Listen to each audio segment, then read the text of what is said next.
then you're gonna love Kolak. Hi there, my name's Chris. I play Sentry, the Warforged Eldritch Knight.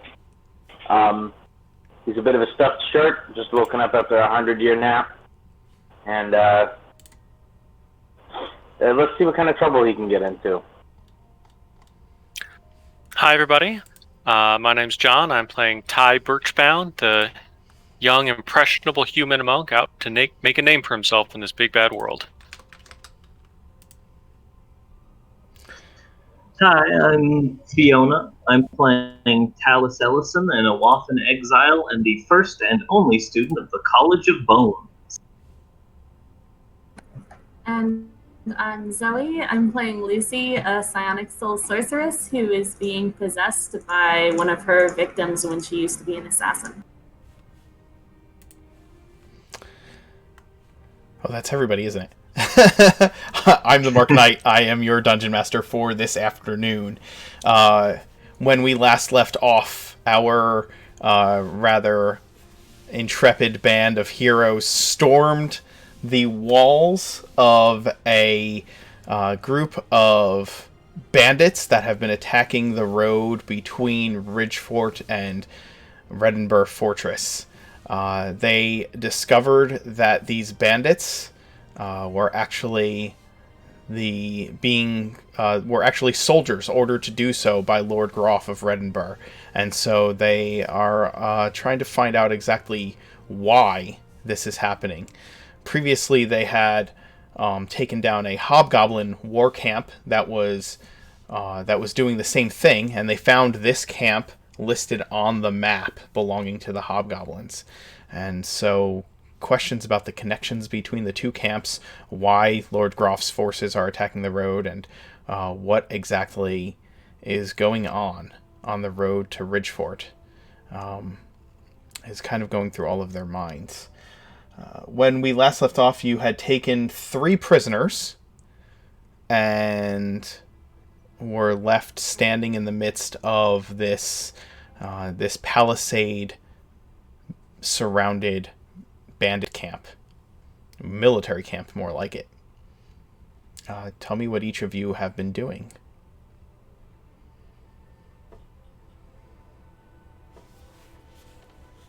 Well, Kolak has just kind of been taking a seat in front of our captured people for a moment. He's been having a bit of a hard time as a result of being beat on by I want to say at least 6-7 different people simultaneously. So he's got to rest and recover a little bit.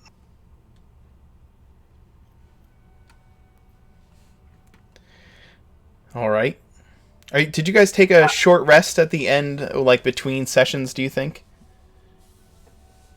Yeah, I think that we definitely need a rest. Okay. Yeah. Would you be taking a short... Okay, if you're taking a short rest, go ahead and re-up everything that you need to for that. Yes. And don't forget about the Bardic Song of Rest.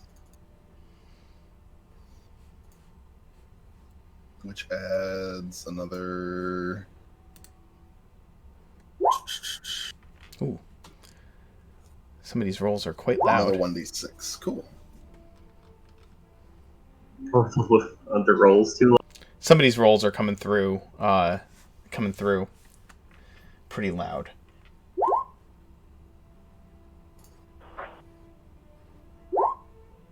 Is it on my end? I usually turn those off. I think it might be on your end. Oh, weird. I'm not sure. That's very weird. It's not my end, because I'm push to talk. Yeah, and I have my headphones in, so... Yeah, usually I turn those off. Alright. Okay, there we go. That's better. Alright. So you guys have spent some time. You've been sitting with the captives. What have the rest of you been doing about this camp? You have obviously quite a few tents. You have these carts and barrels and boxes, horses. You've been left with quite a bit. quite a bit here, and of course the bodies of several dead or unconscious soldiers. I think Ty's gonna go up to this tent at the top, on that higher area, the big tent. Sure. And just take a look inside, see if I can find any more like maps or papers or anything. Absolutely. There's it is a war tent, right? There's a big table in the middle, with maps and things on it.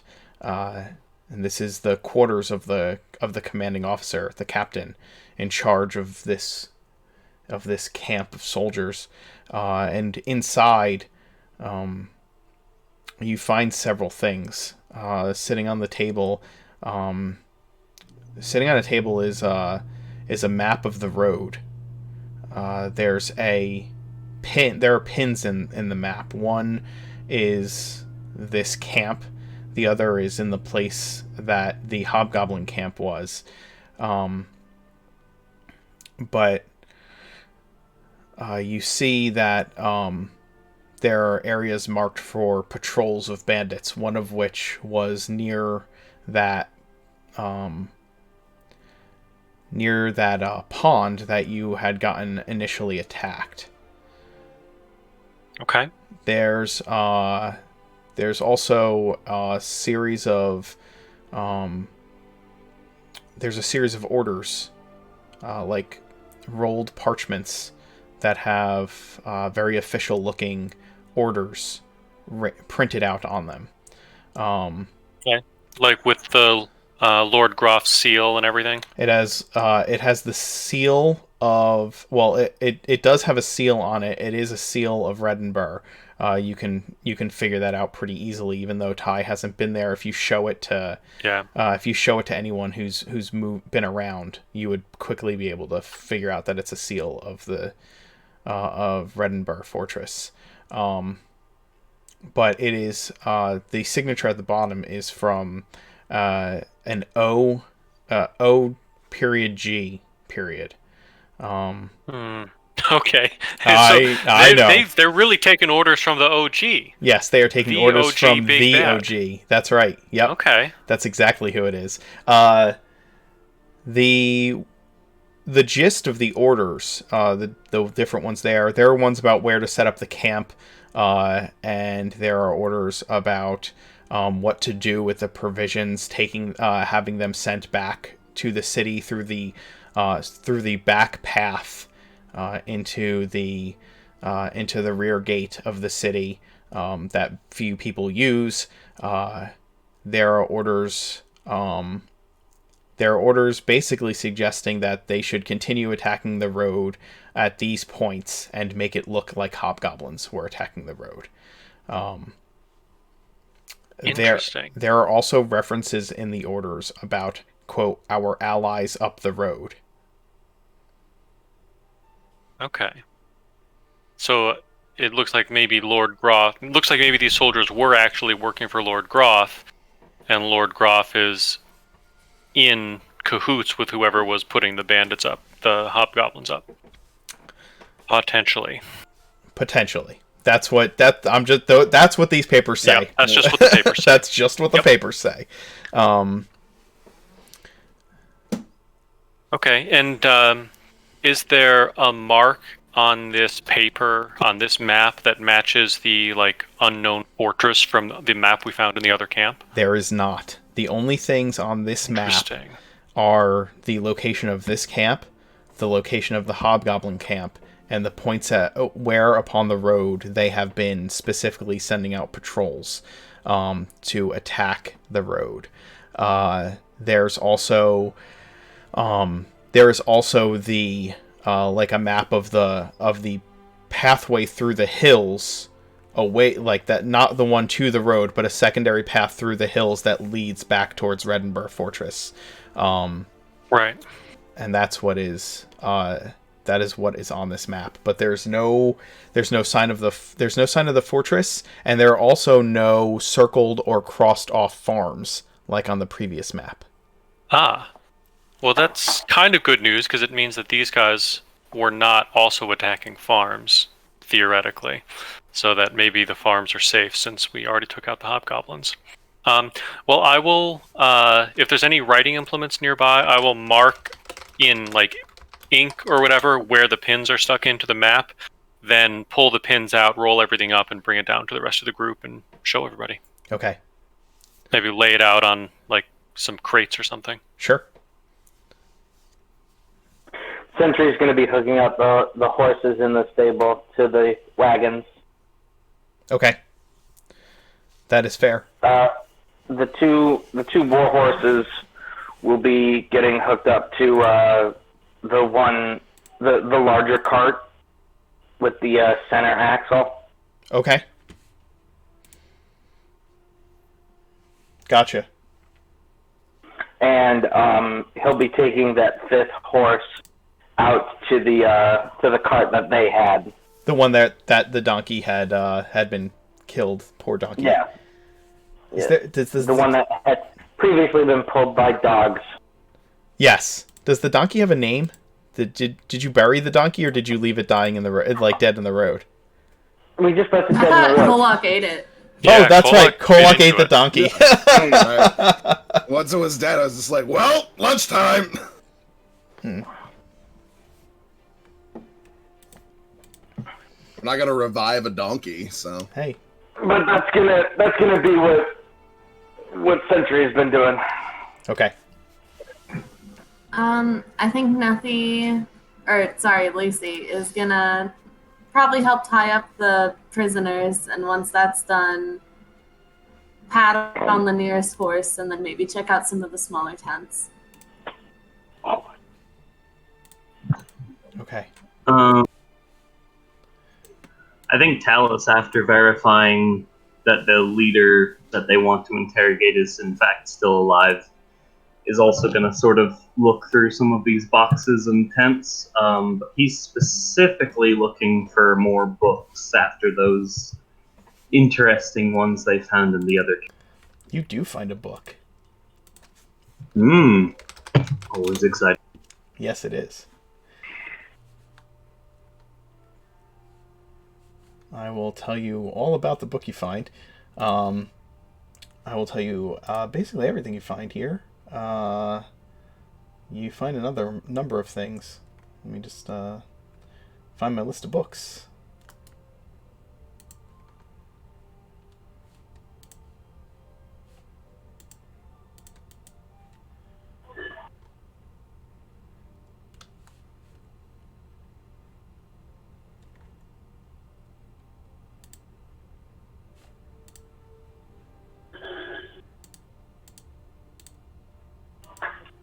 All right. You find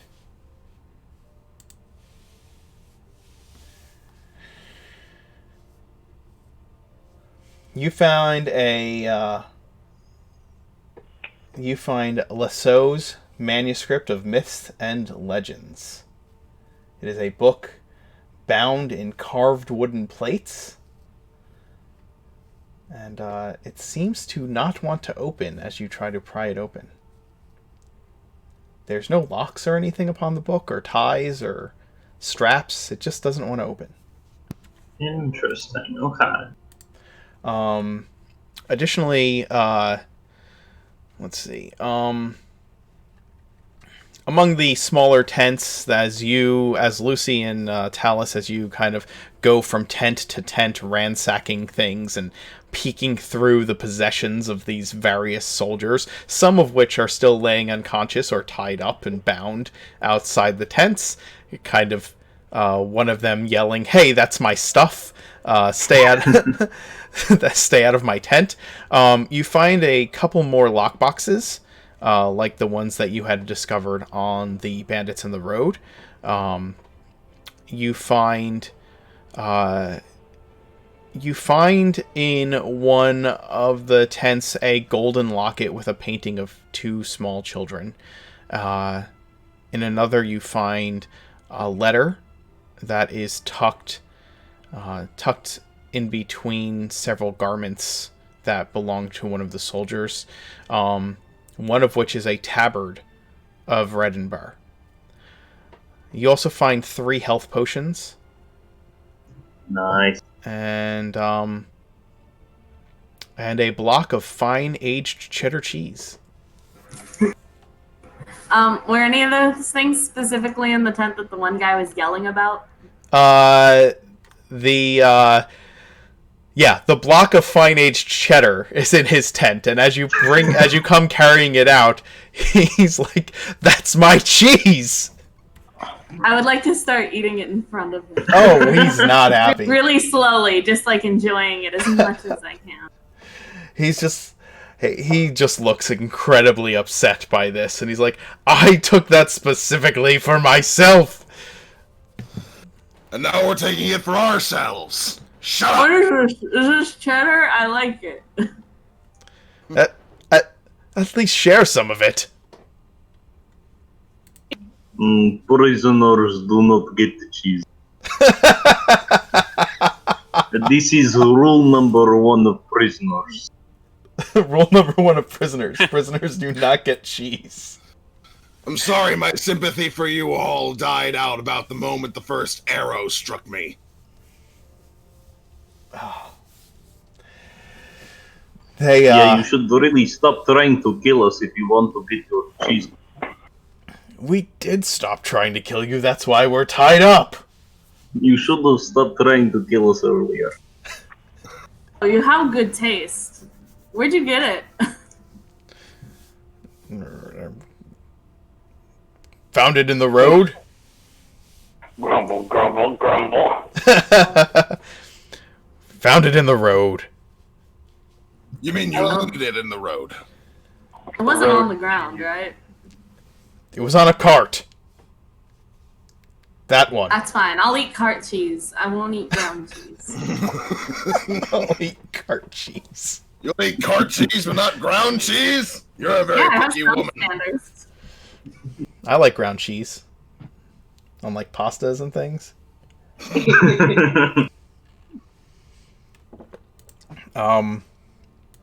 So Ty brings this map out of the command tent and lays it out on some crates here in the middle of the camp.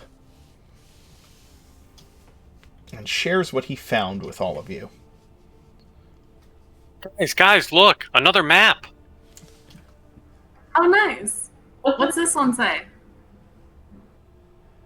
Well, if I put it together with these orders, it looks like these guys really are just guards from Reddenburg. But they have been attacking the road.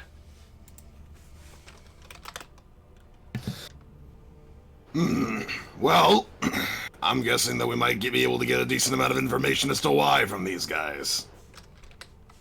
I don't get why they would attack people on the road, because couldn't they just, like, if they control the road with the guard from the town, why would they want to attack the road and make less people travel on it instead of just setting up, like, a toll booth if they needed money?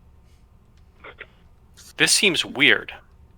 Seems like they don't just need money, they need supplies as well. At least that's what the captain seemed to indicate. Perhaps they do not want anyone to know that they are getting these supplies. They may do something secret. Or they don't actually have permission from their commander to do this. No, here's the orders. And I show the orders around that have the seal and everything. So they are being commanded to disguise themselves as bandits, specifically so they can start looting people on the road for supplies for the army. That doesn't really answer the question of why they had to team up with hobgoblins, though. Can I take a closer look at it? Yeah. What are you looking for? To see who... What's that? So, if the seal is... Even if the seal is official, who actually gave the order? Someone with the initials OG. OG. And that... This seems like something we should take back to the priestess, Sundry's going to say. As well as these supplies. If If Redenburg cannot be trusted and is a hostile power, then we need to make preparations for defense of the city, or of the town.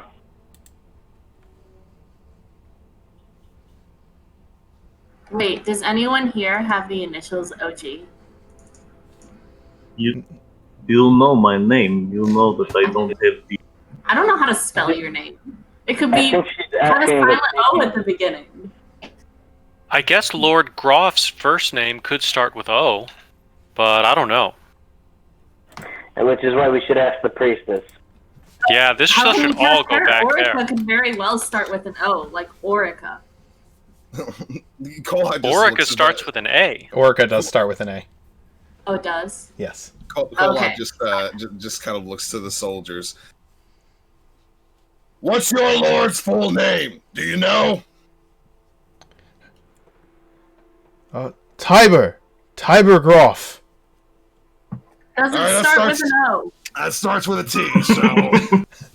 Hey, is he married, or does he have a wife or son or husband or whatever?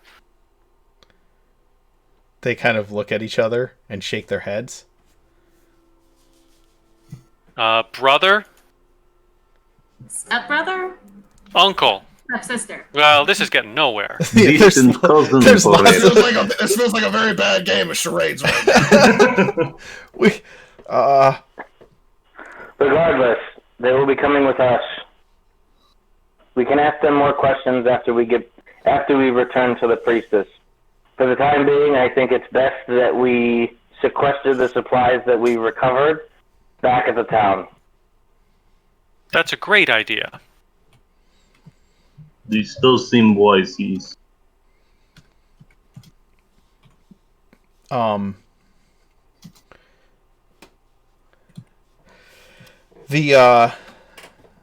The soldiers, one of the soldiers, speaks up.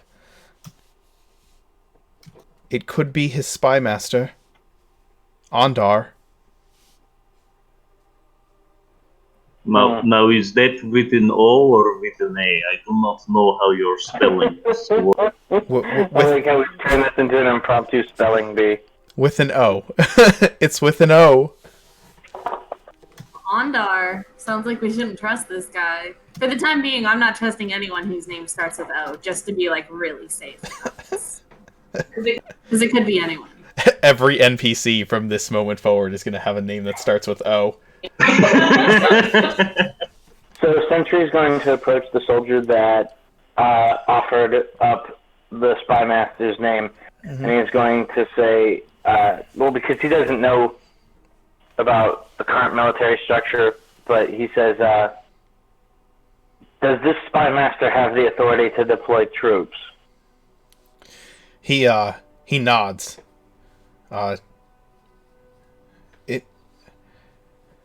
Yes, I think so. I mean, we're here under his orders. And is this his seal? That's the seal of the city.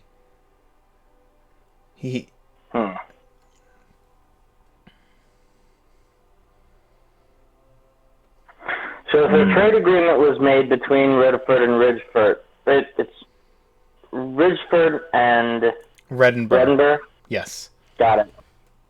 If a trade agreement was made between our two cities, why, pray tell, would the spy master deploy troops to harass and attack caravans?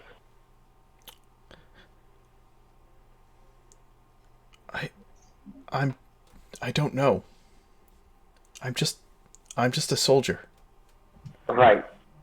Perhaps Orica would know more about the details of this trade agreement. Right. The important thing is that we have proof.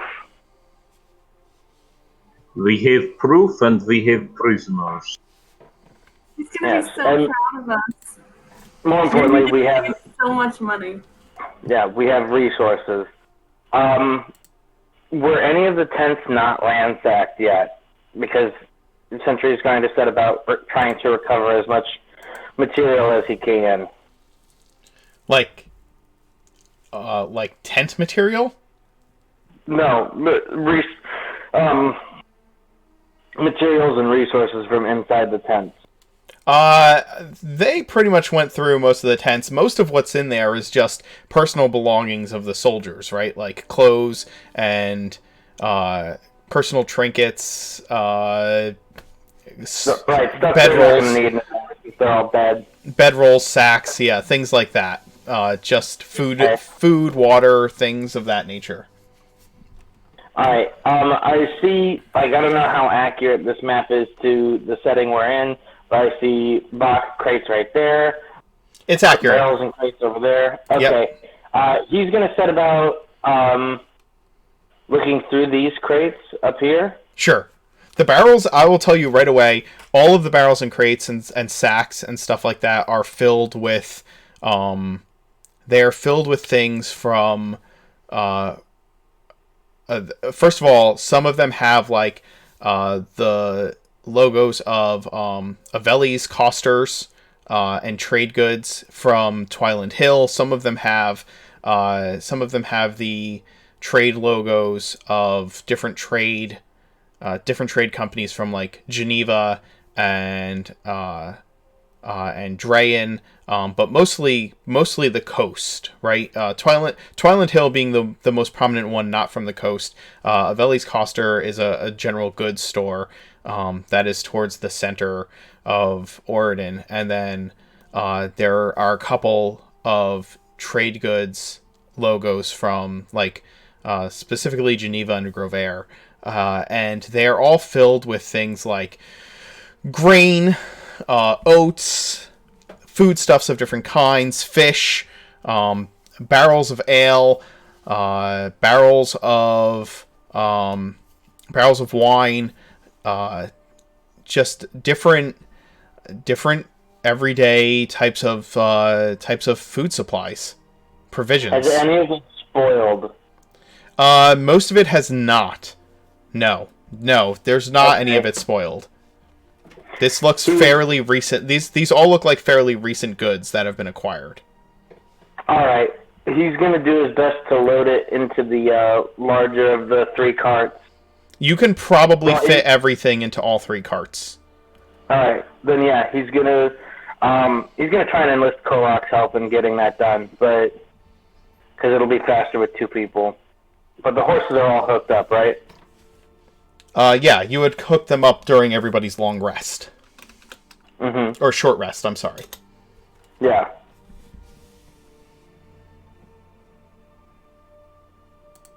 Okay.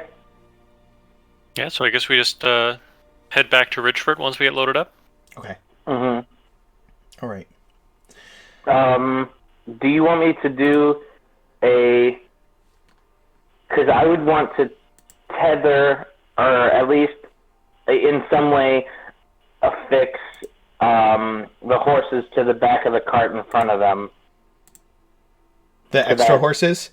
I don't think no, you don't have any extra. Oh, you want to, like, string the caravan together. Exactly. Yeah.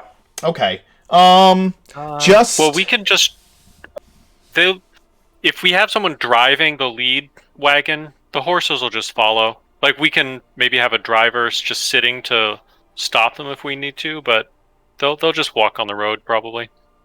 Yeah, I just didn't want them to wander off. Sure. Yeah. Stop, if you have which just is what the rope would have been for. Right. As long as you have somebody driving each cart, like, the only time you're going to need someone to really be proficient at driving a cart is if you get into a situation where you need to move quickly over either a road or terrain, in a...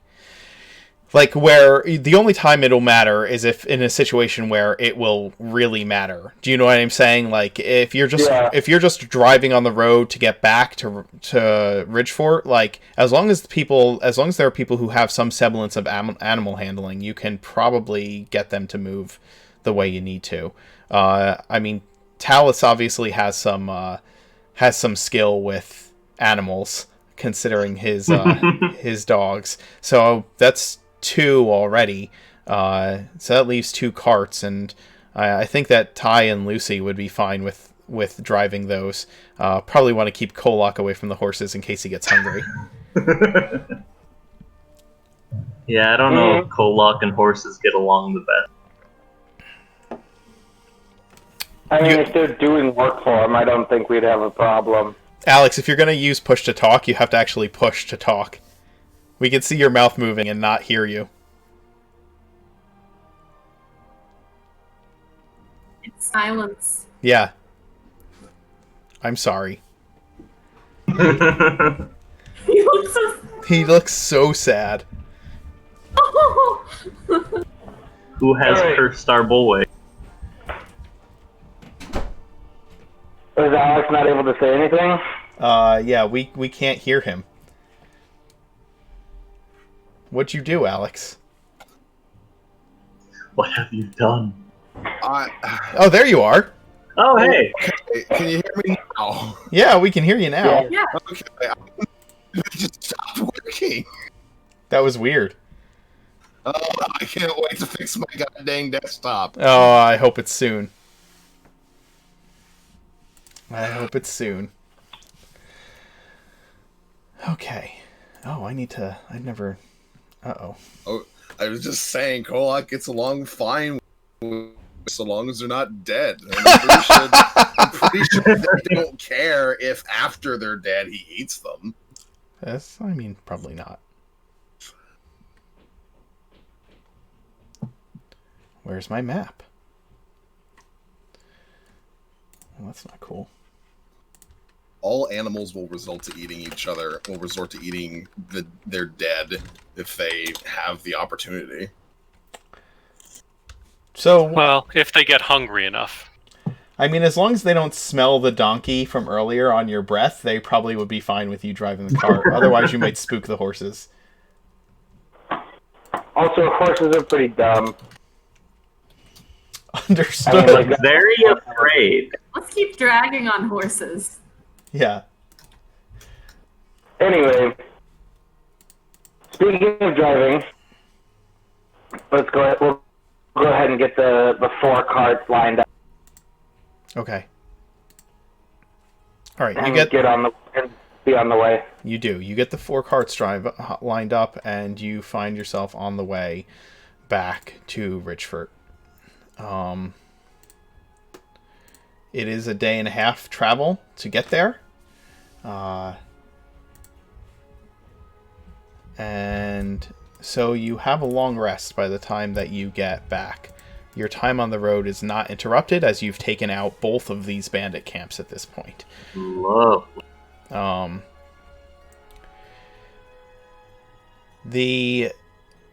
The day of travel is one that is, as I said, it's uneventful, including the weather. It is the midst of summer, and just this kind of scorching, dry heat is upon everything.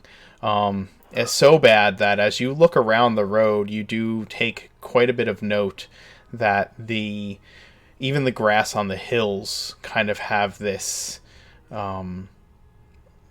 this tan browning color. There's not a lot of green. The green is in patches on the hills. And there's just this kind of feeling of just this dry, arid heat.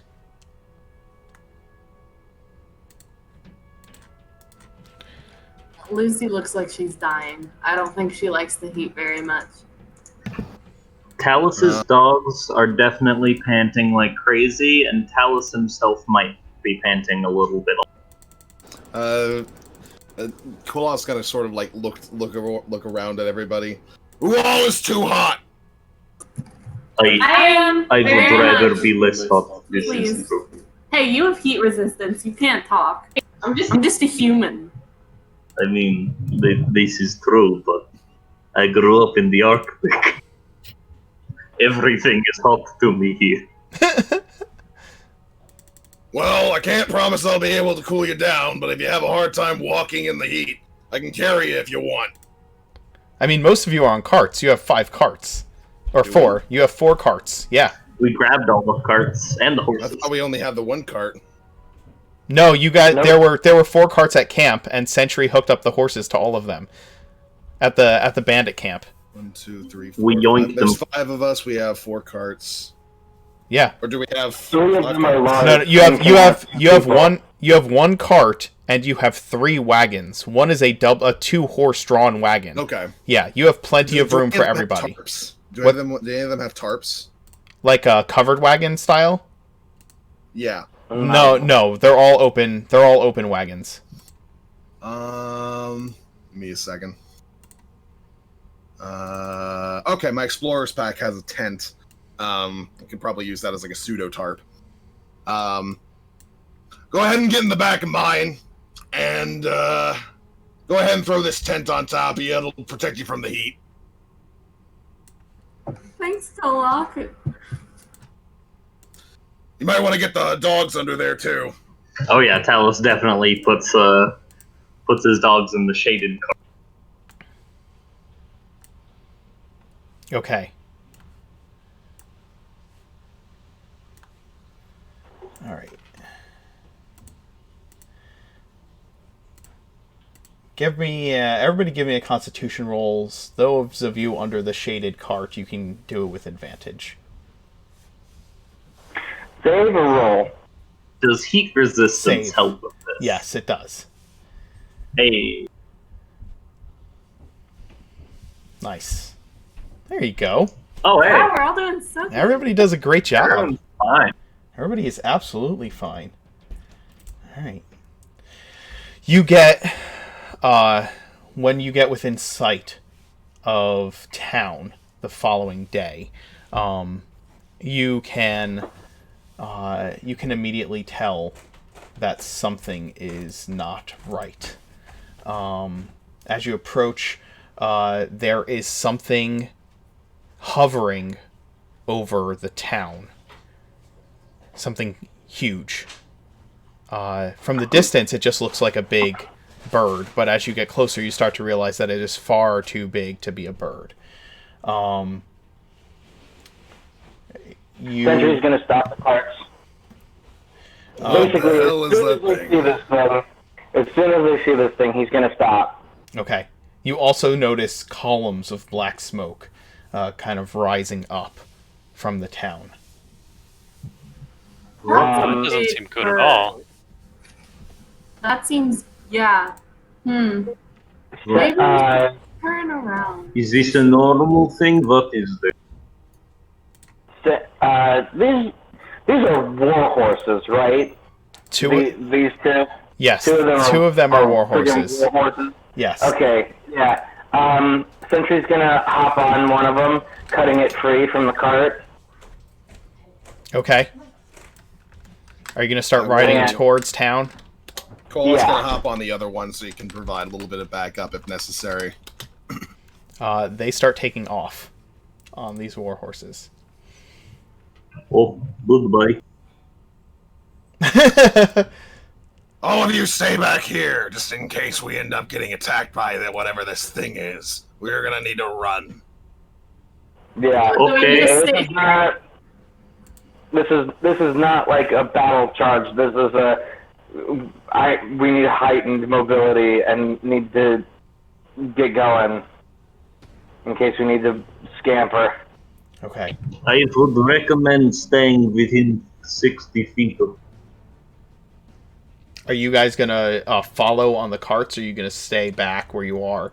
Because you're only close enough to the city, to the town, that you can see these columns of smoke rising above it, right? You're not close enough that you can, like, the buildings are still like these tiny things in the distance. Yeah. Yeah, Lucy's living between Ty and Talus. I think he doesn't want to decide. I don't know what we want to do here. I think we should stick together. We shouldn't get too split up. So, This would Yeah, be so wise. We can remain a little bit behind. Okay. yeah.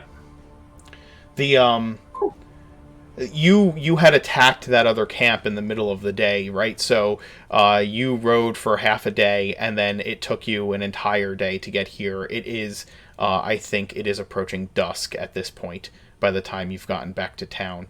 The sun is starting to set, and this black smoke is like rising with this reddish glow around the edges of it as the sunset hits it from behind, and you can see this shadowed winged figure in the sky. And as you all get closer to town, you start to make out a humanoid. It is some kind of large, almost huge humanoid shape flying about in the sky. Its silhouette ringed in the reds and oranges of the sunset as it's juxtaposed against the clouds. And as you get closer, you start to see just like people scurrying and running, a little more than dots against the horizon as they kind of run towards the center of the town. You can see that this massive figure that's flying is carrying some kind of huge blade, and at one point it dives towards the keep that is on the granite ridge in the middle of the town, and hits the side of it with a belch of fire from its mouth. And you said this is humanoid? It is not. It has 4 legs. It has 2 legs and 2 arms and huge wings coming out its back. That's just kind of the silhouette of the shape you see. Be wielding a sword, right? Yes. Yeah, big sword. I mean, this seems pretty bad, guys.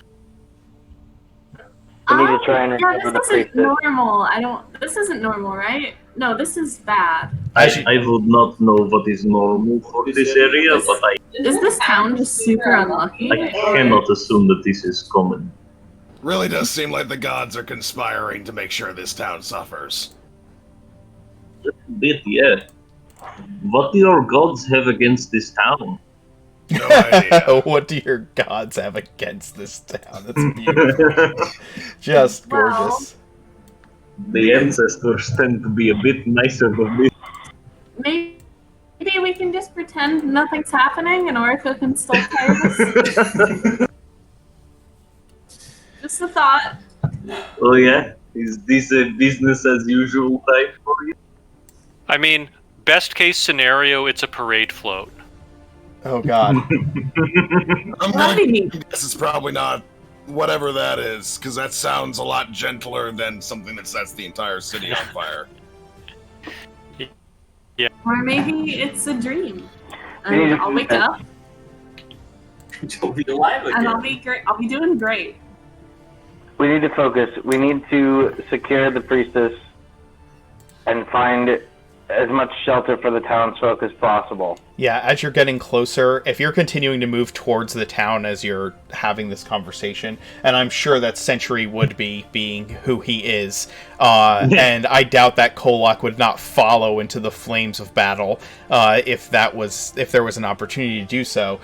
So I kind of get the image of you guys riding into the sunset towards the town, and as with like Lucy and Ty and Talus just kind of like trying their best to keep up on the wagons behind you. And as you get closer, you start to realize that some of the silhouetted figures in the village are running from something, and the things that they're running from look mysteriously like the silhouettes of hobgoblin forms. And goblinoids of various kinds. Oh, we should have killed all of them and not let them escape. Damn it! No. There wasn't much we could do. We were badly injured. I hope there wasn't a third camp or something. That would be a little awkward. There was that other fortress that they were sending messages back to. Well, I guess we got to get in there and try to protect as many townsfolk as we can. Sure, but I'm kind of worried about that thing up top. Just don't get As soon its as we- attention, and I'm sure it'll be fine. We can rally a counterattack as soon as we as soon as we get organized. All right, everybody, fall in. We're gonna make a nice little spearhead straight into the town. Gonna start taking out some of these hobgoblins and see if we can protect some villagers and get them out of here quickly and safely. Prioritize the bugbears. They'll be the larger ones. As you kind of come into the main road of town, heading towards the square where the inn is, you see Sentry. You see a group of like two adults from town. One of them you recognize as one of the miners who were in the who was in the inn earlier the previous evening, and they're pulling like crying children with them, and they run across the road and behind the next largest building that they can find, and just right behind them are a group of like these cackling malicious goblins chasing them down. You see the woman is like carrying a round shield, one of the ones you've recognized to usually decorate the houses of Ridgefort, and she kind of turns around as these goblins are following behind, and they fire off some of those wicked arrows that they had been firing at you when they ambushed you on the road. And she catches most of them on the shield, but one flies over her head, and then you hear a voice cry out, and you can see the man who is pulling the children. The arrow buries itself between his shoulder blades.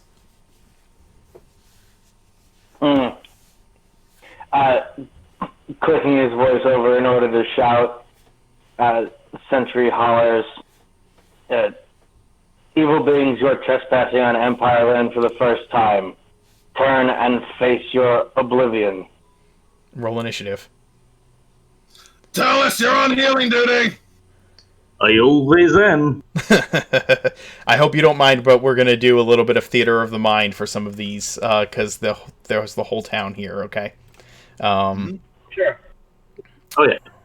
I rolled an 8. I had an 18. Do you want me to re-roll that? Or 16, I mean? Do you want me No. to re-roll that? I'll throw you on there. Just go ahead and throw your token onto the map, and I will fix your... I'll fix that. I'll put you guys generally where in town you are coming in, and we'll start from there, okay? Hey, Talus got another somewhat decent initiative roll. Well done, Talus. Sometimes he can just be a little slow on the draw, you know? I miss having like a +9 to my initiative in most of the games. Is it hard to switch between Vasir on Tuesday nights and then Kolak on Wednesday? Or Kolak on Wednesday. Holy God, Lucy's gigantic. I think we should keep it. I think we should have kept Lucy as humongous. We have a fair fight then. Yeah. They got a giant whatever that is, and we have a giant Lucy. Oh, 3 of us rolled 17. That is specific. It's too bad Lucy's spells wouldn't scale with her size. Or she could go I can just imagine go nothing was completely like War of the Worlds. Just wow with mind beams. Imagine being mind spiked by someone 40 feet tall. Right? That'd be crazy. Okay. Wow, there's 4 17s on the initiative there. Oh my God. So yeah, the goblins kind of... I'm actually going to give you guys the initiative because the goblins have just fired arrows at the running humans. So Why do I always go first? Sentry, you and Kolak are riding in on horseback, and the spellcasters are coming in from behind on the cart at just not far behind you. The cart has kind of banged around. This is not to scale, obviously. So you guys are coming into the town here, and the family kind of ran from this building in between. Actually, they probably ran from here in between these buildings here, and that's kind of where you're running into this horde of goblins. There's about 8 goblins in this group of goblins. You could probably just like use like a singular token and then just have that represent like a multitude of goblins. Yeah, goblins and such. That's what I'm having. Boop. Goblins. So there's you've got your 8 goblins, 8 or so goblins that come rushing up behind these people and fire arrows into them. And as I said, the mother of this family, she turns with her shield and spear, and she catches most of the arrows in her shield, but one of them flies overhead and strikes the husband in the back, and he goes sprawling to the ground, the children kind of falling to their knees as he has a hand on each of them, and they are crying and freaking out. Lucy, what are you doing? I'm gonna try to help them. I don't have any healing, unfortunately, so I guess I'll just try to kill the goblins and hope that they make it. Okay. So, I guess I'll just try to magic missile some of these goblins. Go for it.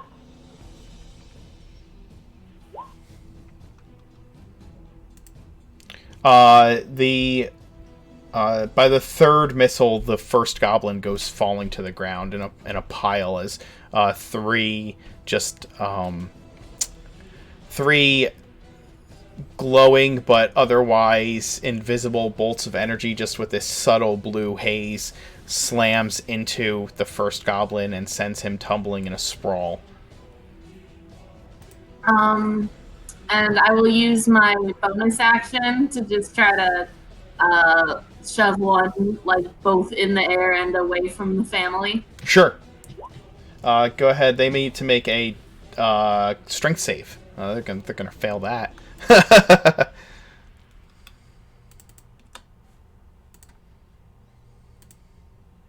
Yeah, that's a 9. It goes flying backwards. 20 feet? Yep. 20 feet like backwards. Kind of in the air too, so that hopefully it. Yeah. And it kind of lands back between those buildings it had come from, and you hear a couple of crashing sounds as it comes down. You're not really sure what happened to it as it flew out of sight, but it definitely didn't sound good for the goblin. Talus, what are you doing? Okay, so how badly hurt does that miner who got shot look? Well, it hit him right between the shoulder blades, and he went sprawling to the ground immediately after getting hit. So pretty bad. Yeah, Talus is going to pull out his war drum and start beating it and cast Healing Word on him. Okay. For 7 healing. Okay. You see him kind of begin to push himself up off the ground, though the arrow is still embedded in his back. He looks like he's beginning to get up, and the children, though terrified, seem at least a little bit relieved as they start wiping the tears from their eyes. Do you have an action besides your bonus action Healing Word? I do indeed. Talus is going to keep beating his drum, and a skeletal hand is going to come out of his pack and strike at one of the goblins as he casts Shield. Chill Touch. Okay. Is a 12 going to do it? Because I don't think I have it back.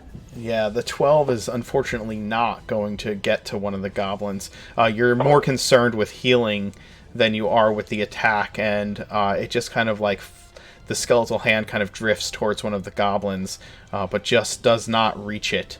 It kind of takes a couple steps back, eyeing this spectral hand with just distrust and superstitious malice. Ty. Okay. Well, I will rush up to the group of goblins and lay about with my quarters. Go for it.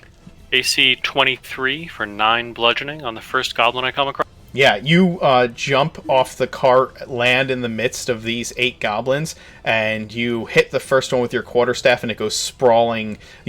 It's like behind you, and you hit behind you, and the thing right in the back of its head, and it cracks it in the back of its head, and it goes sprawling onto its chin. It does not get back up. I will bonus action flurry of blows, and let's see, get the first unarmed strike.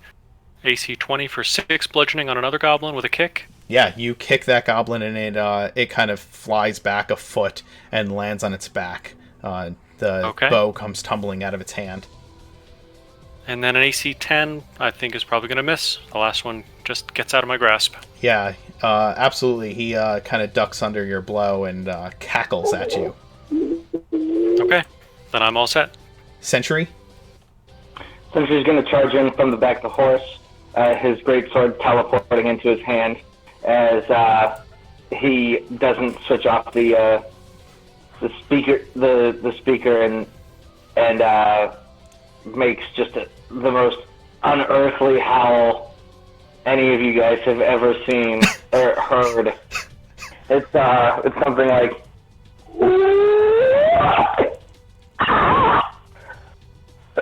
just like Talus looks intrigued and impressed. And he swings at one of the goblins as he passes by, and his horse is going to take the dodge act. Okay. Go ahead and make your attack against one of the goblins. Since Ty's in the middle, would he get advantage? Sure, I'll give you advantage. You're also on a horse, riding this thing down. Not that you needed the advantage, apparently. You slam your blade into one of the goblins, and I'm doing maximum damage. Damage, though. I just imagine you, like, swinging this blade into this goblin and, like, not only impaling the goblin, but impaling it into the wall of the building as you ride by and just leaving your sword in the building in the process. Yeah. This goblin just hanging limply off the blade. Yep. That leaves Kolak. I believe that leaves 3 goblins standing there. If I were to ride up to them, would I be able to get all 3 of them in a 15-foot cone? Yes. All right. Kolak is going to ride up to them and just kind of like steer his horse to the side as he brings his head around and just fire just on all 3 of them. Okay. Dex saves, right? Yes, indeed. DC 13. All right. First one fails. Second one succeeds. Third one also succeeds. Do they take half damage if they succeed? Yes, half damage for success, 6 damage if they fail. Okay, the first one that's right in front of you when you blow fire, it just gets burned up to cinders, and his blackened bones fall to the ground. He provides a little bit of cover for the 2 behind him, and they start running away from the flames as this ball of fire comes forth for them and singes their backs. They each take 3 points of fire damage, just kind of stumbling over each other, trying to get away from you. On their actions, they are going to run for cover, as there are only 2 of them left, and your overwhelming horde of attacks has destroyed their entire squad. They go running off for the nearest hiding spot. Which they duck back behind the building they came out from behind and out of sight. If I can, I'll gesture to everybody else. Don't let them get away! We made that mistake last time! And I'll glance over to the woman with the shield and the spear. Where is the priestess? Do you know? The keep. She's probably at the keep. They were ringing the bell. Right. Then that's where we're headed.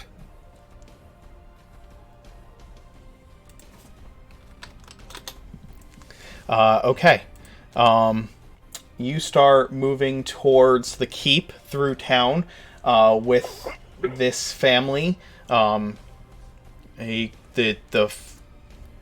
of you maybe pulls the arrow out of the miner's back and gets these people moving. Perhaps you throw them onto the carts that you are on and ride through town. There are... Sentry takes a second to teleport his sword back into his hand, the body of the goblin falling to the floor as it's no longer pinned to the wall. As you start riding into town, you see ahead of you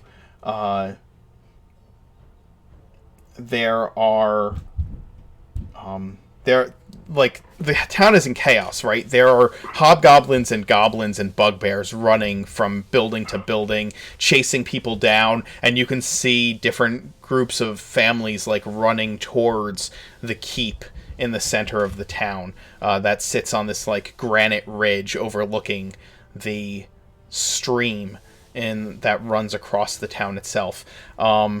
And as you are riding, you're riding on these wagons and these horses. I will need animal handling checks as a group of.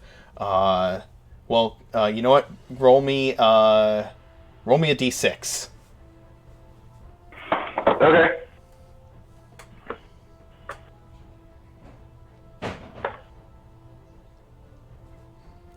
Okay. A group of 3 bugbears kind of jump out from between two houses run out from between 2 houses towards you guys, trying to chase you down and prevent you from getting to the keep. I need animal handling checks to make sure that the horses don't spook as these huge, like, long-armed, growling monsters come charging at your little caravan. Since Sentry and I are on war horses. The 2 of you are on war horses. Yeah, that's fine. They are prepared for battle, so you guys have... Oh dear. So I'll move you up to where... Why don't we just use one of you as a token for the party moving through town? Yeah, that works. Okay. So, advantage? If you're on a war... The war horses have advantage, yes. Talus is not used to horses. He is not. They don't work the same way as dogs, as it turns out. Okay, so are you each on a different cart? Ty, Talus, and Lucy? Ty I'm sorry? Ty jumped off the cart. Right, at but... the beginning of the... Oh, that's right. I don't know if he got back on. Right. Well, you guys jumped off the cart to fight the goblins. I'm assuming, like, I kind of figured you would get either back... Are you leaving the carts behind and running into town, or are you throwing everybody onto the carts and riding towards the center of town? Talus was continuing to use... Yeah, I'm trying to use the cart, because I just spellcast, so... Okay. Yeah. I mean, using carts. Ty, what are you doing? Yeah, I'll use the cart. I think we want to get things moving, because I'm assuming we're at a different than like 6-second round scale at this point. We are. So like, yeah, so we could have gotten back on the carts and get everyone in, and I assume we still have our prisoners. You do. I guess I don't know whose cart are they in. You tell me. You have 4 wagons, right? You have a cart and 3 wagons. The one cart has.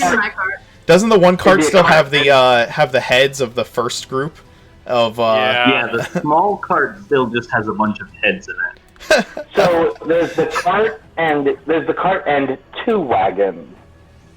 No. The war horses. Oh yes. The war horses aren't pulling their cart anymore. Yeah. Right. They're not pulling the cart. Yeah. So we've got. Okay. Did you just leave the wagon that the war horses were pulling outside of town? I think there's just a wagon with a bunch of supplies in it. Okay, that's fine. Just kind of sitting there out there. All right. So here's what happens. You guys are riding the carts. Lucy, yours is in the lead and kind of gets past these bugbears that come running out. But And Kolok and Sentry, your horses just don't even acknowledge the presence of these enemies. But Ty and Talus, as they come charging out, your horses spook, and Talus, Ty, yours just comes, like, stops short and is, like, rearing up, afraid of these bugbears, and Talus, yours actually, like, tries to run off in a random direction and tips your cart, dumping all of the supplies and you onto the ground. The dogs kind of leap off of the cart and bound behind it, like huddling behind this cart. Actually, I think Talus's dogs should still be back on my cart. Oh yeah, no, they're still in the shaded cart. Oh, they're still back on the shaded cart. Talus That's was fine. just alone with some supplies. Understood. Hey, Okay. Then, quick question. yeah. Can we, the people on the horses, can we just straight up charge the bugbears? You can turn and charge the bugbears as your action. Yeah, Talus's cart tips. Cool. Talus, give me a dexterity save as you. Oh boy. As your cart goes tumbling. Oh, that's not great. Can I do my new feat thing? Sure, what is it? Is that... After you or another creature you can see within 30 feet of you fails a saving throw, you can use your reaction to roll your psionic talent die and add the number rolled to the saving throw. Absolutely. That is super. Well, You hear Lucy screaming in your mind, do better! You don't know, it could have been a DC 10. That'd be enough. Yeah, you hear Lucy's voice echo in your mind, Talus, and it just seems to distract you just as much as it would help you, and, completely unexpected. Yeah, you Was fall... not prepared for it. You fall face first into the dirt of the road. You're gonna take 2 bludgeoning damage as your face and the gravel road make contact. Oof. Alright, we'll just keep the same initiative order that we've had, and I'll add the bugbears on there. Alright,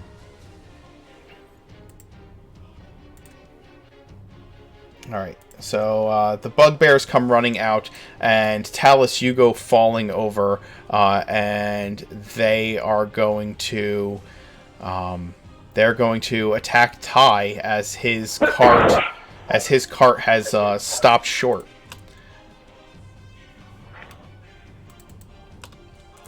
They are going to toss a javelin at you, Ty, and toss a couple javelins. Actually, they're just going to spread them around. Just tossing javelins at the cart riders that are still up. So, there's a javelin at Ty. That's actually a 23 to hit. And you catch the thing out of the air. Okay. I just put it gently in the back of the cart to save it for later. Nice. The next one is gonna throw one at Lucy. And that's gonna hit for 8 piercing damage. Ow! Hey! The third one is going to toss his javelin at... I'm gonna roll d4, and the first 2, if it comes up a 1 or 2, it's gonna be Kolok. If it comes up a 3 or 4, it's gonna be Sentry. Alright, Sentry. You're getting a javelin tossed at you. That's a 16. That's a miss. Yes, it is.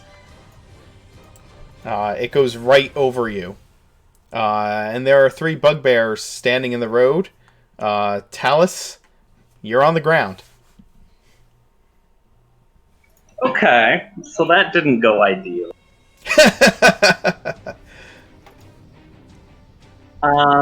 Okay, so Talus is gonna get up as he is face down in the dirt. How close are the bugbears? I guess they are the ones that caused the cart to get knocked over. In the first They place, are. right? They are right on the opposite side of your cart from you. The cart is like on its side. The horse is like trying to pull itself free of the reins that are all twisted up. It's kind of like halfway on its. It's kind of on its side and trying to like flop around, getting free. Okay. Talus is going to start. How many bugbears are there again? There are 3. They are like 10 Okay. feet from you right now, on the opposite side of your cart. Okay, Talus is going to pull out his longsword, and he's going to start just by slashing the ropes connecting the horse to the cart, so that succeed in running away. And then he is just going to charge at the bugbear closest to him, and just try to stab it with his sword. Okay, you charge at the bugbear. Give me your attack roll. Oh, that's not very good at all. You make this very enthusiastic swing, but it just brings this huge morning star up and deflects your blow as if you were barely making an attack. Okay, and then with that, he is going to kind of take a step back, pull out his little war horn, and give it a blow to give, let's see, he'll give Lucy a bardic inspiration, Nice. and that will be his turn. All right. Ty? I will hop down off the cart and flank the bugbear with Talus there, Sure. and hit him with the quarterstaff. Oh, Ooh. yes. Nicely done. Getting it rolling. All right. It's max damage. Remember, it's max damage plus the plus your D8 roll. So it's going to be 12 plus a D8. Oh yeah, why? I thought I had it set up to do that. Well, anyway, it'll be 18. He has it set. Yeah, he has it set for rolling the regular damage plus 11. Oh, it should be the regular damage plus 12. Yeah, should be plus 12. Okay, Yeah. so then it's it should be 18. 18. So just one 18. more from that. Okay. I didn't update that since I leveled up. No problem. So yeah, it and smacks this. You smack this bugbear, pretty hard, pretty damn hard. And well, if he's still up, I will flurry and hit him again. For 7 more, and if he's still up, I'll hit him again. And if not, I'll switch to the other bugbear. And other bugbear. Okay, the first hit was 18 plus 7. That is going to put the bugbear down after the second one, and after the second blow, and with your last unarmed strike, you hit the next closest bugbear. Just kind of smacking the first one hard in the solar plexus with your staff, and following it up with a punch, and then swinging around with a roundhouse kick at the second one. You're just a dynamo of just staff beatings today. Limbs, yeah. Lucy, it's your action. Is there any way I can get to a place where I can do an area of effect spell at all? The three bugbears like a are 10-foot radius sphere that wouldn't hurt people. Yeah, the two bugbears that are left are fairly close together because they came running out from between these buildings in a group. So you can probably catch both of them and angle it away from Ty pretty easily. I want to try that. It's a new spell I got for leveling up, so Ooh, gotta okay. try it out, right? Absolutely. All right, so So a sudden loud ringing noise just like erupts and hopefully bursts their eardrums, maybe some vital organs. We'll see. nice. So they have to make con saves. The first one is a 9, and the second one is a 5, so they both fail, dealing 16 thunder damage. The one that Ty hit, you see it grab its ears, and like blood trickle down from beneath its palms as it grabs its ears. Its eyes roll up into the back of its head. It falls to its knees and then falls flat onto the ground. The second one... You see Lucy look at herself like, didn't think I could do that. The second one... That's terrifying. The second one's eyes widen against the pain, and it kind of stumbles back a step, but is still standing. Sentry? Wait, I wanted to use my bonus action Go to for it. shunt him. Yes. Just Go because ahead. he lived. I'm going to shove the guy that lived. Of course you are. Why would you not shove someone if you have the Why opportunity? would I not? Why would I not? Strength save. It makes the strength save, so it kind of braces itself against the invisible force that is pushing it. All right. These are like Monster Manual war horses, right? Yes. So they do. I'm just asking, just so that I know for sure that I can take advantage of the trampling charge. You can. Okay. Then I'm going. Sentry is going to charge the third bugbear. Okay. Trying to trample it. So the horse has to make a melee weapon attack. Go for it. At +6. Yeah, go ahead. Roll.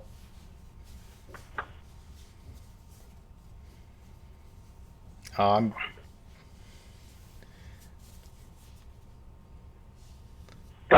one. Yeah.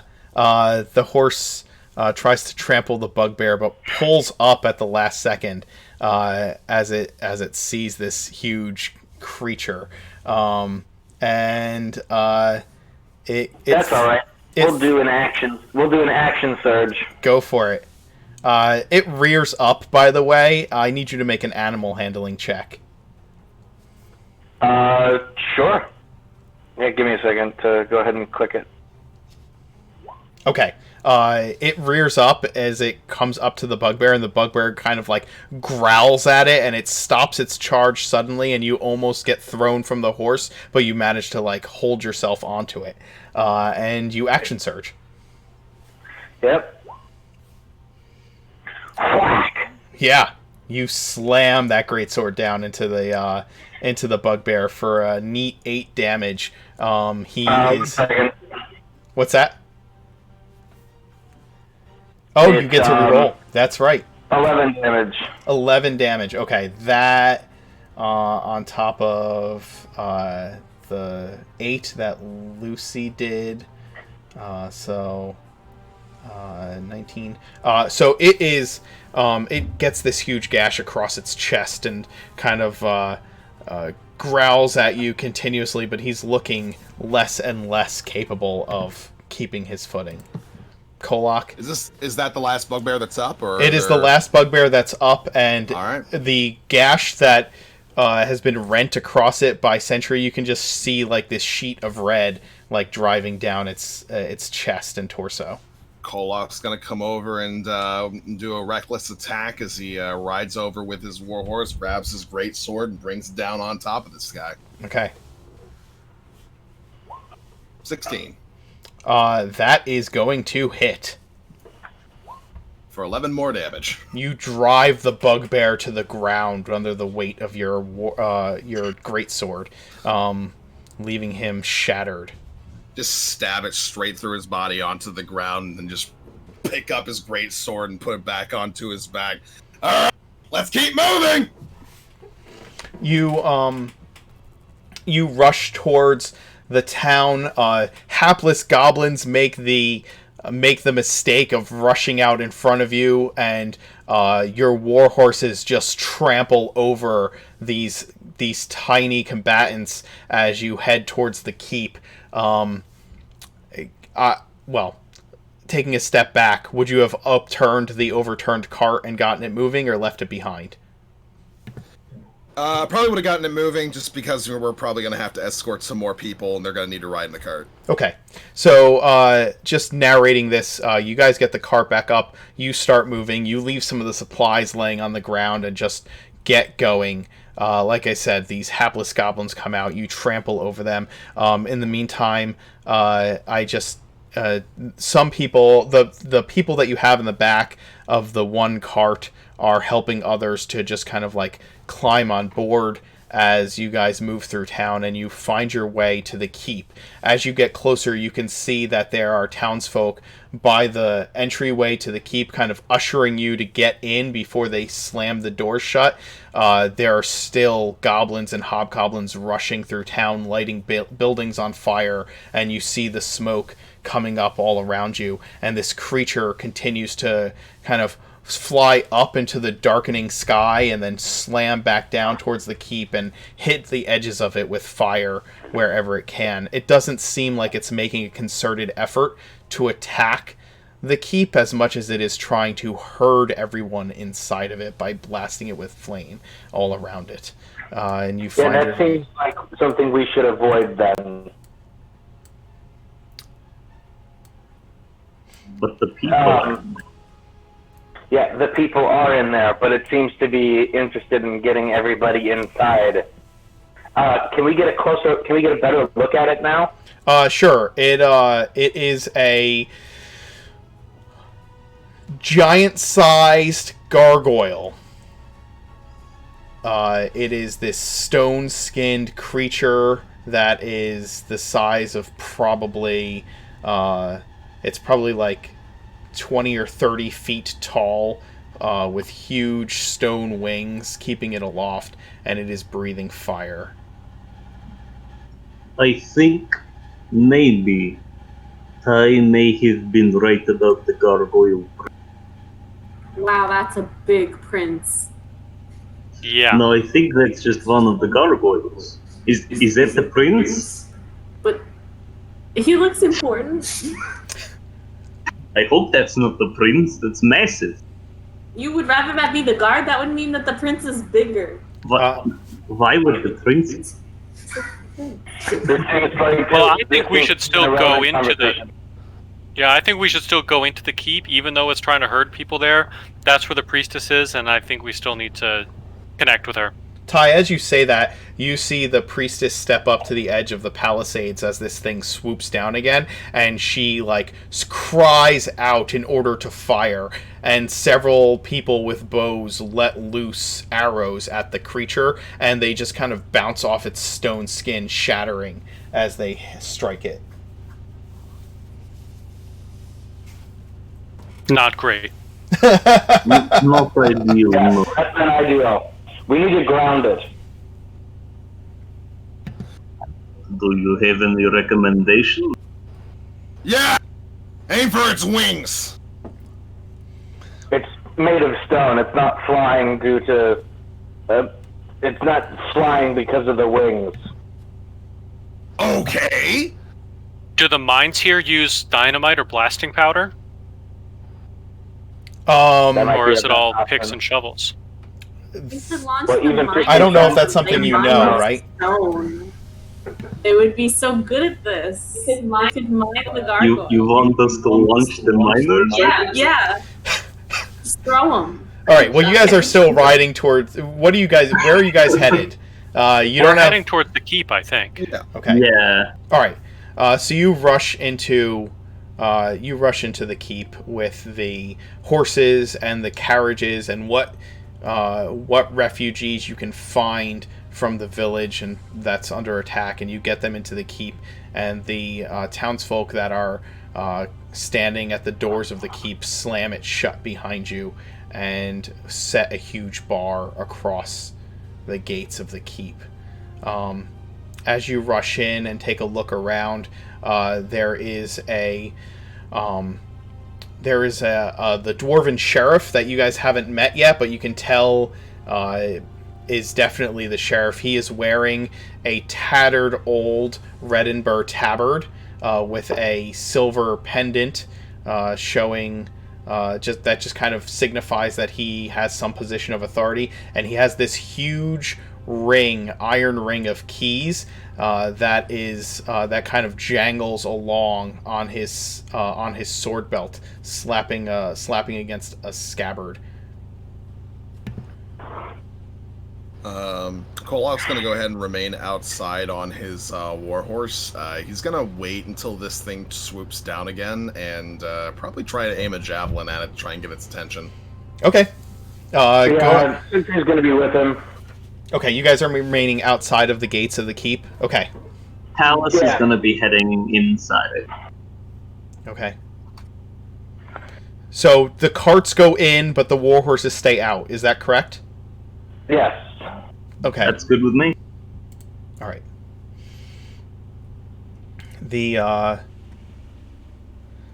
there's a slight moment of calm here as you guys are looking around. They hobgoblins and bugbears start to surround this this like granite outcropping that the fortress is built upon, like slowly drawing closer. And this creature that's flying around swoops down once more towards the keep. Go ahead and if you're going to try and throw some javelins at it, give me your shots. That's going to be a 19 with reckless attacking. Okay. You hurl the javelin at this thing, and it strikes. Go ahead and deal your damage. 7. Okay, so you do 4 piercing damage to it as your javelin slams into the creature. Not very effectively, but it does hits home. Yeah, I'm not expecting to take this thing down. I'm just trying to get mad. Totally get it. You guys get you hit it and it kind of swoops. It flies up away from the keep after you hit it, just kind of flying and hovering up above the town and circling. And as Sentry, as you look around, these raiders are rapidly making their way from the houses and towards this this hill that the fortress, the old fort, sits on. We made the whole damn army mad. And we're gonna take a If we make it through this Kolok, I swear. He doesn't finish the sentence, but the irritation is palpable. Let's take a quick break here as you guys enter the keep, and we will pick back up with what happens next. Perfect.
All right, folks, we are back. I do want to just give some quick announcements before we continue with our adventure here. We are on the road to 200 subscribers because my players want me to dab, and I absolutely refuse to dab on camera.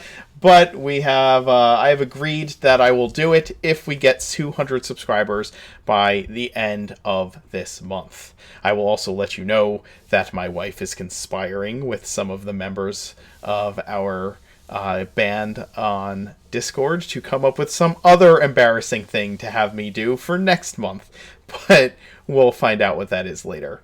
In any event, we are at almost 100 subscribers right now.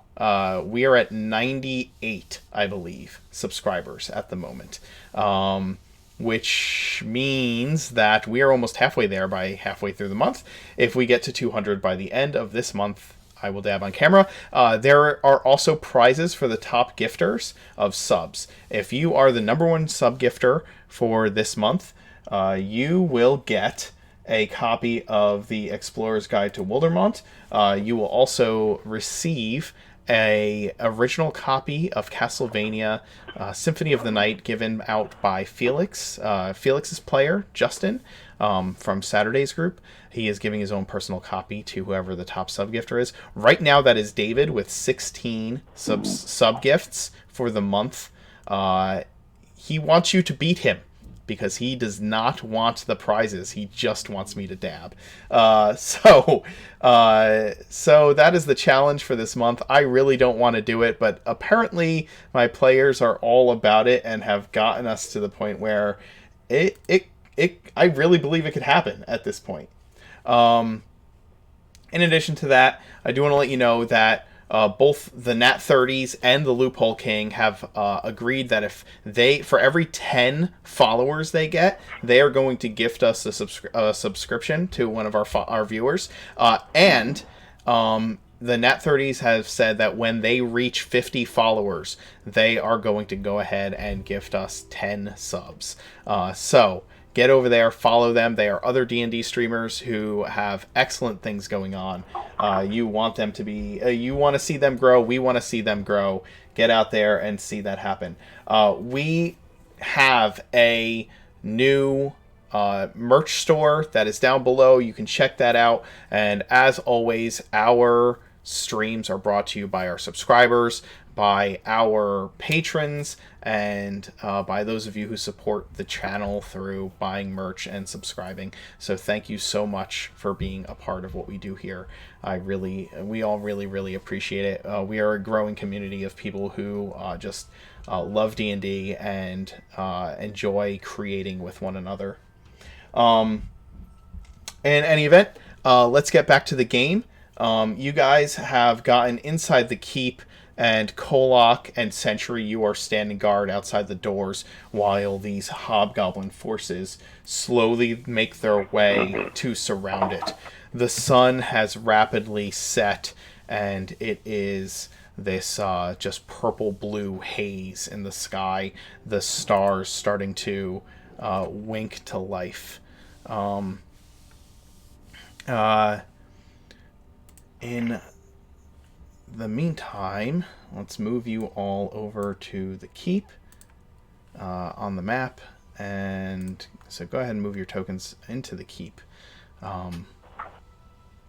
if you would like to do that,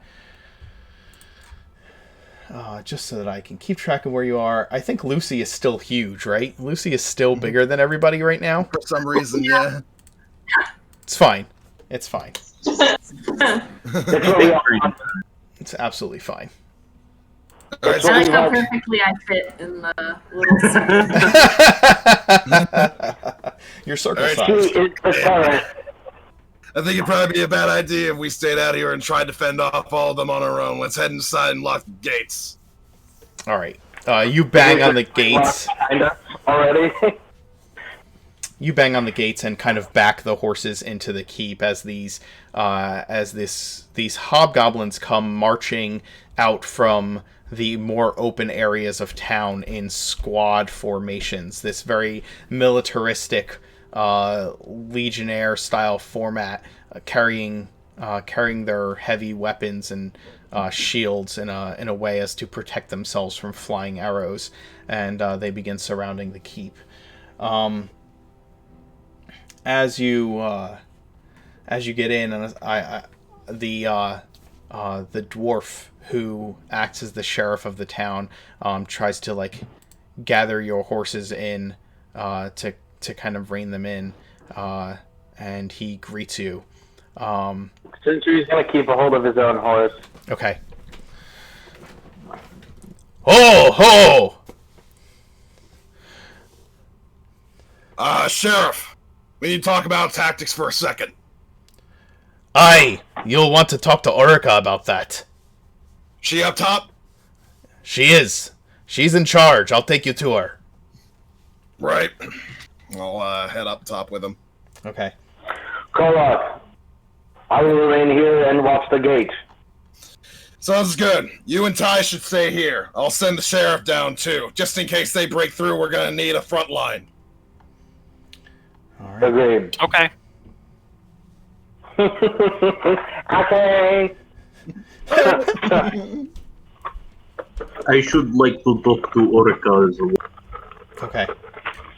I'll go wherever I'm needed. Come on with us, Lucy. You've got magic. Cool. I do have that.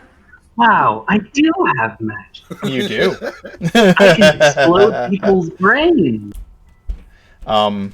You head up the keep. This creature has seemingly slowed its attacks on the building, just kind of hovering over the town while the raiders do their thing. And you reach the upper battlements. The keep is not huge, right? It is a tall. It is more tall than it is wide. And she is walking around the battlements, and you notice that her arm is like in a sling, but she is basically ushering townsfolk in different directions. And when she sees all of you, she says, Morgan has indeed blessed us this day. I mean, I don't know about that. Well, you're here. Give and take. You're here, and we could use your strength if you are willing to help. Well, that's the plan. Does your wounds, do they require tending? It would be helpful. Would you prefer the mundane or the magical variety? The mundane I is think done she's- for now. Yeah, she's already been treated mundanely, it looks like. Begins beating his drum and casts a quick healing word for her. Okay. She flexes her fingers and kind of pushes off the sling and moves her arm around, and she places a hand on your shoulder, Talus, and says, "Thank you. Of course. I have been using most of my healing that I am capable of to help those villagers who have been injured. Perhaps you can help attend to them, but don't waste what you have if you don't need to. There's going to be much to do this night, I think." Yes, I do not plan on burning through it all that quick. I will time it as I can. All right. Well, here's the situation at hand. They've obviously isolated the keep, as you can see. She motions down below. They've pushed up around us as all of you have entered into the gate. They've been looting, from what we could see, taking whatever they can from the houses before burning them. Yeah, it seems like looting seems to be their main priority. Once they couldn't loot the people on the roads anymore because we disrupted that operation, guess they decided to come directly to the source. Yes, They I could believe just that's... ask for things. This is true. They don't seem to have even attempted this. I don't think they have any interest... So rude. I don't think they have any interest in being polite, Lucy. Obviously, they're killing people. There are This is generally quite rude, yes. many of the townsfolk have made it back into the town, but there are some who have not. Several of them have locked themselves inside of the hall of the temple. And she points in the direction of the temple, which is that building there that is surrounded by a low stone wall to the southeast of the map. Thankfully, we seem to have gotten the attention of the big guy who seems to be controlling all the ones down below. So they're going to start assaulting this place in large force right now. I think everybody else is going to be safe for the moment. I wouldn't be so sure. There are very valuable things in the temple, and it looks as though they've started fires there as well. And if you look over towards the temple, you can see that that there is smoke rising from the front doors of the Great Hall. Well, unfortunately, there's not a lot that we can do about that at this point.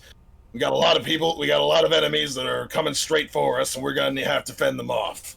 You still have archers here, right? We do. Make sure that they keep picking off as many people as they can. We'll have some support with my javelins and Lucy's magic. If that thing starts coming down at us again, how many javelins do you have for me to throw? Oh, I can gather 10 or so javelins, I'm sure. Well, keep them coming, and I'll keep chucking. She nods.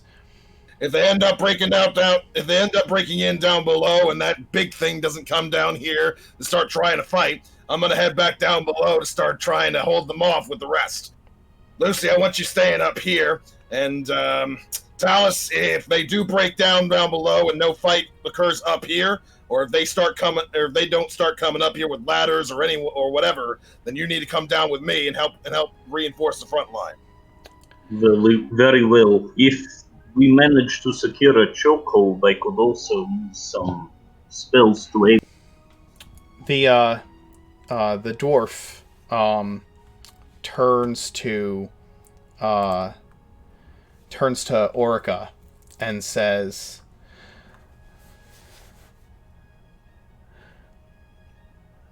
"There, oh, lady, if you don't mind me saying, there's the old tunnel. We could use that if there are people in danger out in the town still.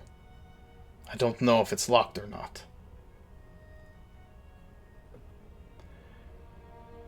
Old tunnel? He nods. "There's a narrow tunnel. It runs from beneath the keep, and it heads back towards the banks of the stream. We might be able to rush people from maybe the temple or other parts of the town back into the keep through this tunnel. You can also move in and out of it. Maybe harrow those bastards down there." Right. Huh. Alright. As far as I'm concerned, the only thing I'm good for at this point is hucking javelins and reinforcing the front line. Where's this tunnel at? Can I get to it from the keep here? Yeah. Follow me. I can take you all to it. Orca looks at Sentry. Sentry, is your... Sentry is back downstairs. Oh, is he? Okay. Yeah. So then she'll look at you, Kolak. Kolak, I understand that you have a lust for battle and for serving Morgan. Is this true? Of course. Do you see those hobgoblins there harassing my temple? I do. I would like you to offer them up to the Blood Goddess. Do you think you can do that for me?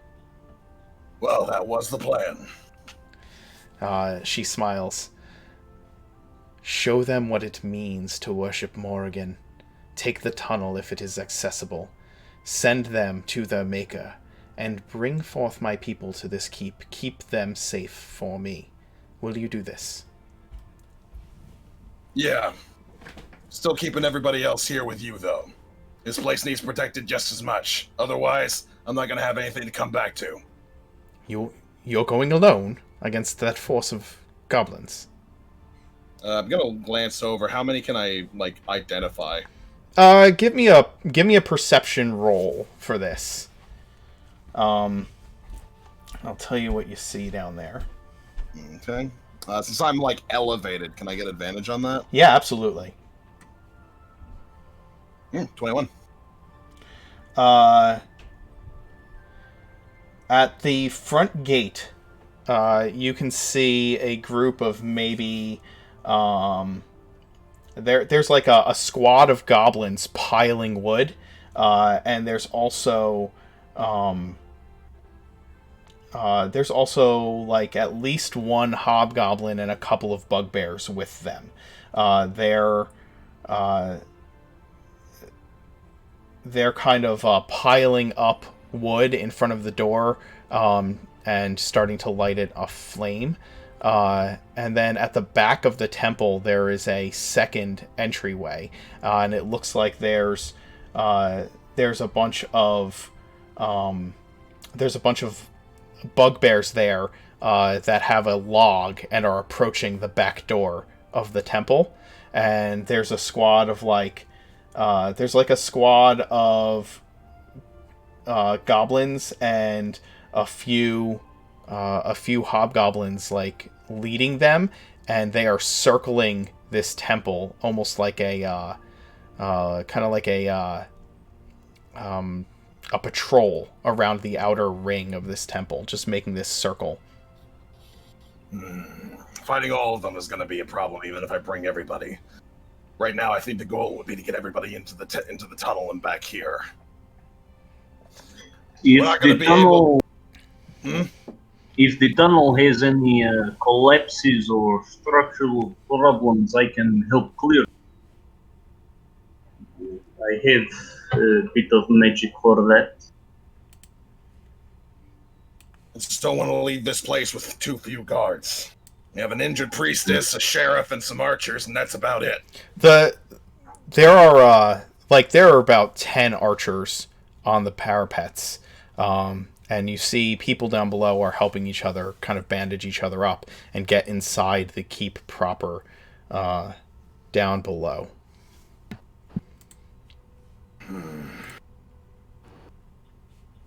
All right.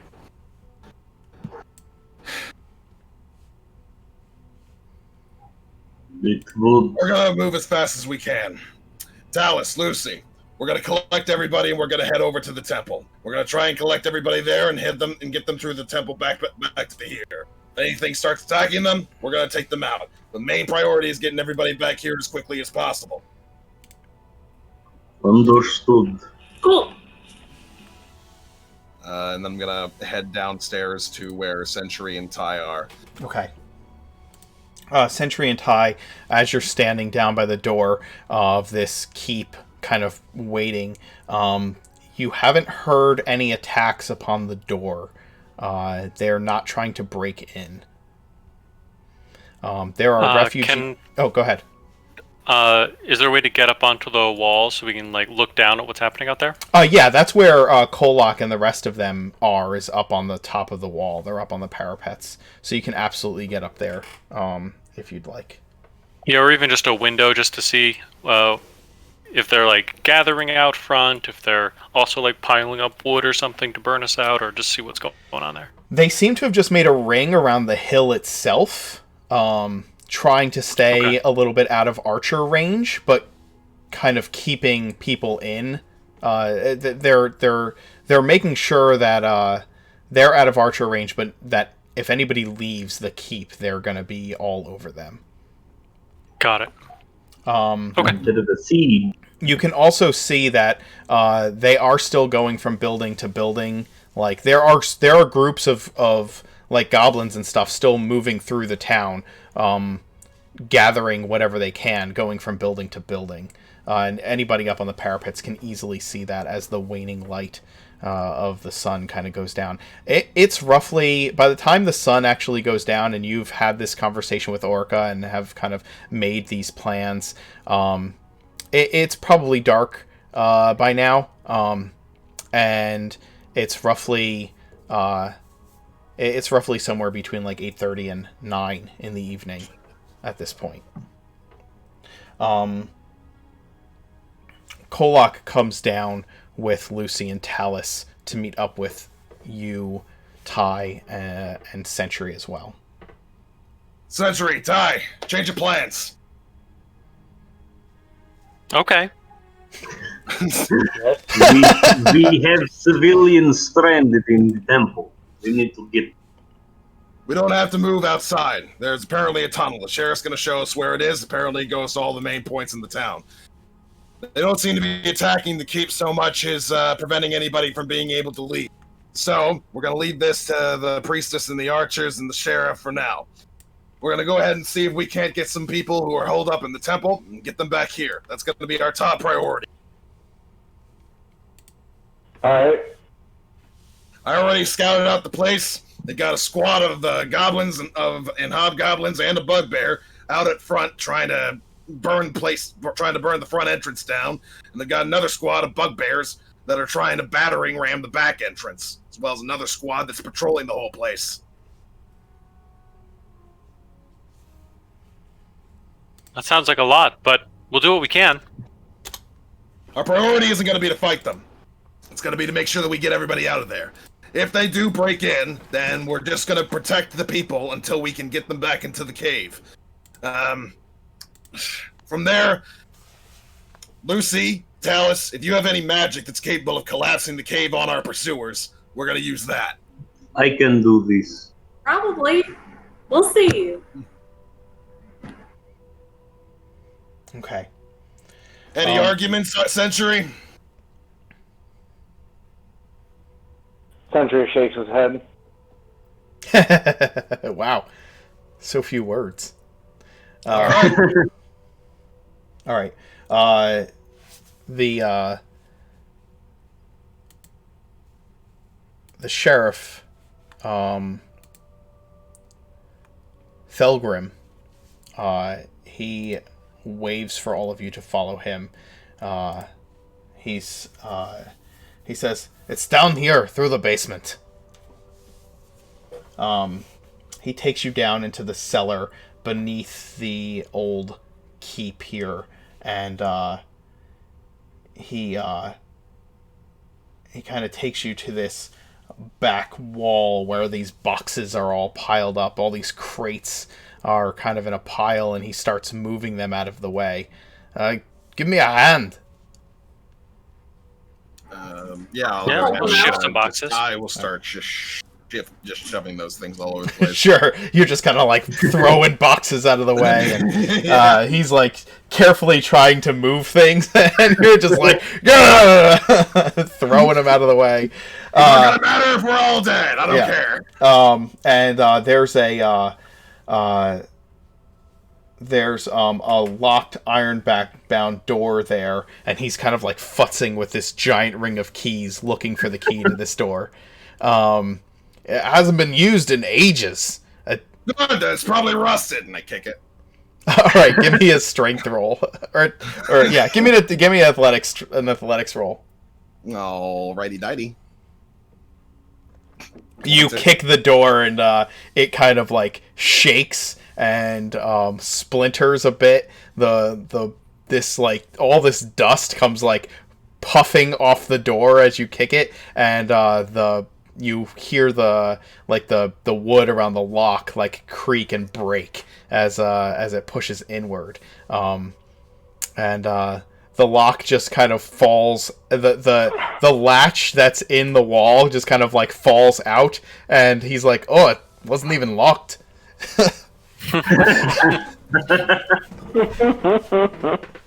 I just give a shrug.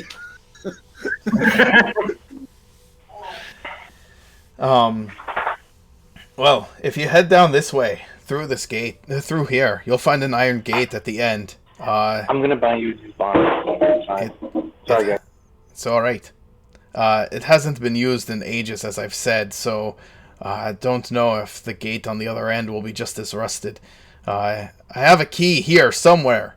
I'm not worried about it. We're probably going to end up collapsing the thing anyway. Well, alright. Good luck. And get back here with whoever you can. And Kolak will go ahead and take points through the tunnel. Okay. What's your marching order? Kolak will be up front. Talus is going to try to be in the. Well, I was actually going to suggest that Sentry be up front because Kolak can extend his tail and turn it into a reach weapon and reach past Sentry if we meet enemies in a cave. Also, Sentry has a higher AC. Whatever. You guys tell me. I don't care. If you want Well, Kolak to be at the back, then Is it single file, or can we do 2 across? The tunnel is. Let's see. It's I'm gonna say it is big enough that no, it's single file. It's gonna be a single file tunnel. Yeah, Okay. absolutely. It's just big enough for everybody to walk through. So I was just suggesting that it'd be Sentry, then Kolak, then Talus, Lucy, Ty. Have Ty at the back Perfect. because he can move through us, attack, and then back up. Because he's got so much friggin' movement speed. Sure. Speedy boy. All right, you guys head into this dark tunnel. It is pitch black inside, and there is about 6 inches of water upon the floor of this tunnel. You start moving through it, just kind of sloshing through this water. Can I take a round to light my lantern? Absolutely. Absolutely. It's a hooded lantern. I don't know what the specifics are for that. You can narrow it is all that it means. You can have it like a normal lantern, or you can narrow its beam so that it's harder to notice. You move through this tunnel, and like there's about 6 inches of water on the bottom, and the top of it is like covered in spider webs, just cobwebs everywhere, to the point where you actually have to like push through them almost to get them out of your way so that you can see with the lantern. Otherwise, there's just like you hold the lantern up, and all you see in like the top foot or so of this tunnel is just thick cobweb. So you're kind of like pushing through it, Sentry, as you move forward. You get a few yards down through this tunnel when you begin to hear skittering and chirping noises up ahead. If those are spiders, I'm not going to be a happy camper, is all I'm saying. I'm not sure if Talus has ever seen a spider in his entire life, now that I'm thinking about it. Sentry, as your beam of light flashes over the tunnel, it is not spiders. It is rats. Lots and lots of rats.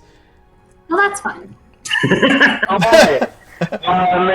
He pulls out a crispy-handed stick off of his back, and we're gonna send a gout of flame down the hall. All right, you fire this gout of flame, as you describe it, from Gob's wand of burning hand down through the corridor, turning these rats from being waterlogged into being crispy barbecue rat.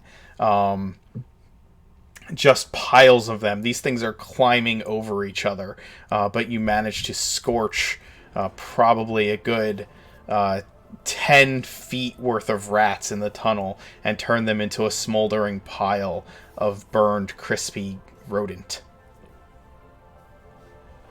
Okay.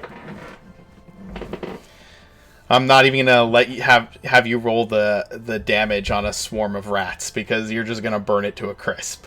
You guys have to push through this swarm.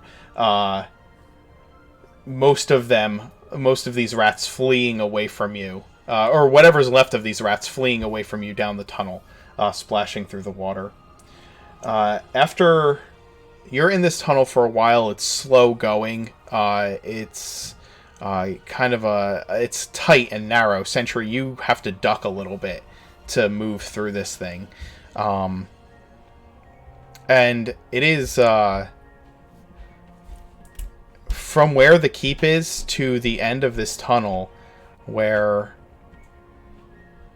it outlets, is, I'm using this, well, this is 100 feet, so, let's see. So for every, like, 18-ish, it's 100 feet. That's a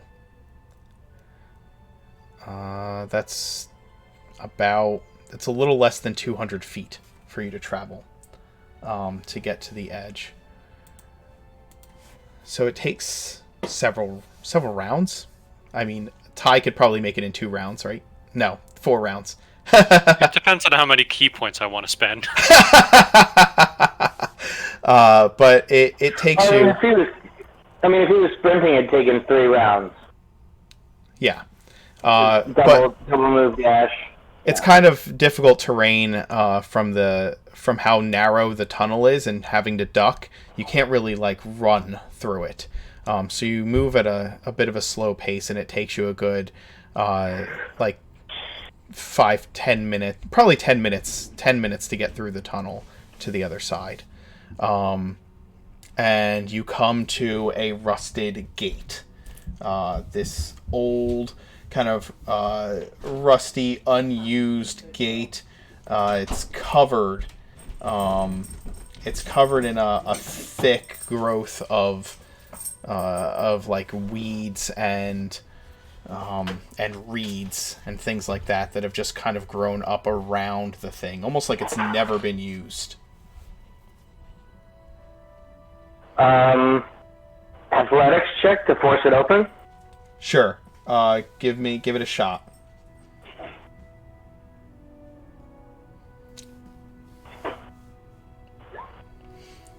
You try to push against this thing, and it is not budging.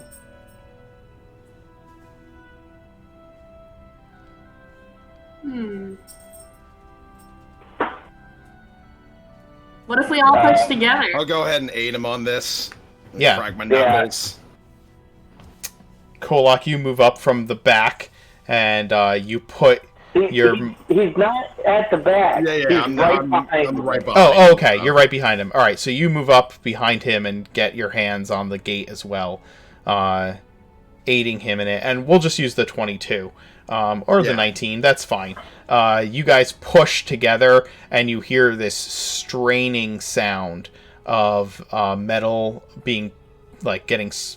again, grinding on stone, and just this loud crack as the thing pulls away and snaps away from the stone wall.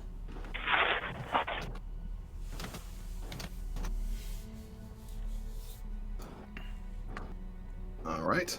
Right. You hear voices almost as soon as the gate opens. Goblinoid, kind of whispering to each other. Did they break into the basement? No. This is out by the stream. Ah, okay. Yeah. We have exited the basement. Yes, you are far from the basement. You have traveled almost 200 feet through this tunnel to the stream, and have broken open. That's where the gate is. The gate is at the end of the tunnel, Gotcha. Opening up to the stream. And as soon as you break open the gate, you can immediately hear goblin voices nearby. Hey, Ty, can you understand them? I can. Yeah, they said, Nice. I heard something. This way. Let's go check it out. They heard us. I motion for everybody to back down, The gate opens up, right? Or outward? Outward. Okay. I'm going to slowly close the gate again. And we're going to wait for them to get right next to it and burst through the gate and initiate combat. Roll, give me a stealth roll to try and close the gate quietly as they approach. Oh, well, this is awesome. Sentry specialty, right? Absolutely. Buddy. That's a That's a 2. nat 1. That's a 2. You are pulling the gate to kind of slowly bring it to a close, and as you and Kolak had pushed it outward, you had bent and twisted the metal, and so as you're pulling it closed, the hinges just make this awful grating sound. That's this just high-pitched squeal and nasty grinding noise as you pull the gate shut, and suddenly the goblin. Sentry says, "You think they heard that?" Yeah, pretty sure they did. You hear splashing into the stream and the sounds of rushing goblin feet as you say that, and roll initiative. Yay! Oh my. I seem to only be capable of rolling 1s and 2s. Amazing. Finally, I think this is the first battle where I'm not going first, and I'm so relieved. I really like going in the middle.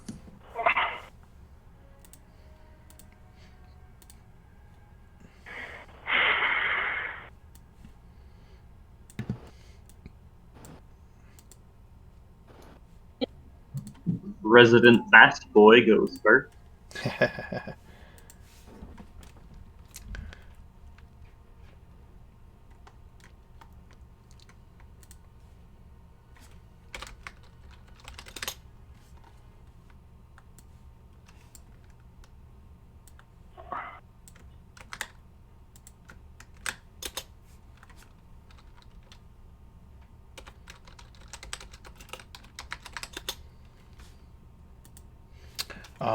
All right. Ty, you hear the goblins approaching through the stream. They're kind of rushing forward at this point. You haven't seen them yet, as you haven't exited the tunnel, but it is your action. Yeah. Well, I'm gonna leave the tunnel. So I'll move up to the front of the group, take a peek out the tunnel, see what I can see before I decide where to go next. Okay.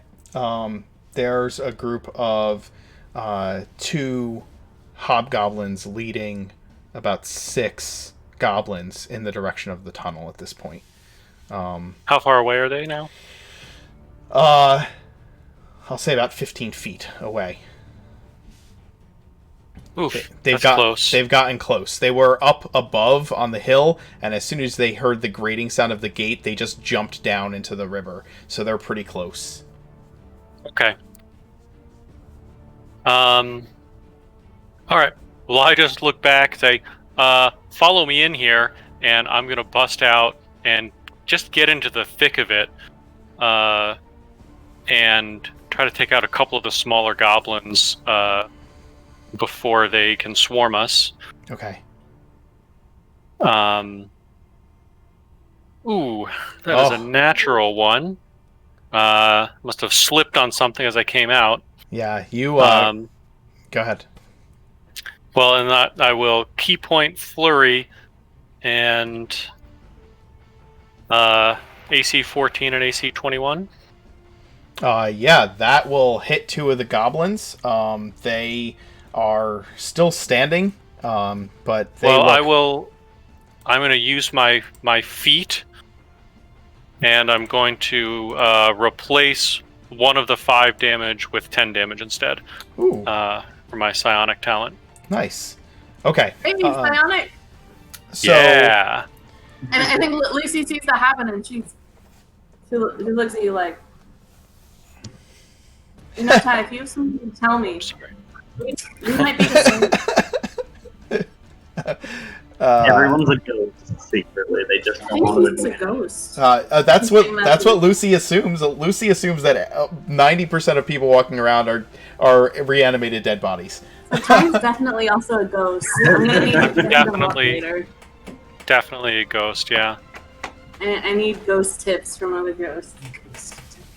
All right. So you come out of the gate and rush into the fray of these goblins, kind of sliding past the two hobgoblins at the lead and into the midst of the goblins. And you go to strike the first one with your already abused quarterstaff, and it gets a lucky block with its scimitar and sends your quarterstaff skittering on the ground.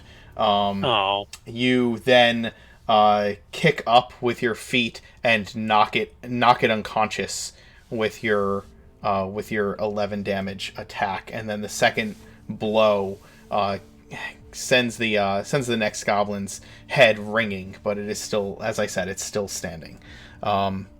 Sentry, Ty has rushed out into the fray. What do you do?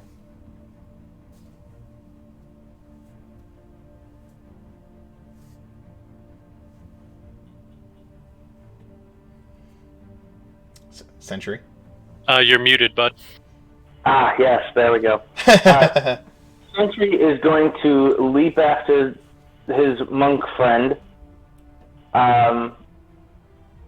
momentarily occupying the same space as he jumps after him, and a concussive sound wave flashes against the water and echoes out across this little segment of land, echoing through the night air as he casts Thunderclap. All right. Let's see what the goblin does. Are you hitting the same goblin that he already struck? All of the goblins within 5 feet. He occupied the same space. Okay. Because it's everything within 5 feet of him. Gotcha. So you jump in the middle and like back to back it with Ty, and then send out this thunderclap. Okay. I will have all 5 of the remaining goblins make the save, because he said he ran into the midst of the goblins, so we'll have all 5 of them make the save.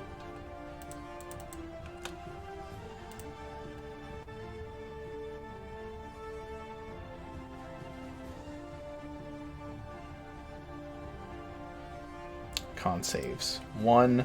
That is a 12. That meets it. So one of them escapes the damage. The one that Ty hit already fails and gets blown backwards. Falls into the water backwards and kind of stays laying there. The next one also fails and gets takes the 4 points of damage. The next one fails and takes the 4 points, and the last one meets your DC, so takes nothing. So 2 of them are injured, 1 of them is unconscious, and 2 of them are fine.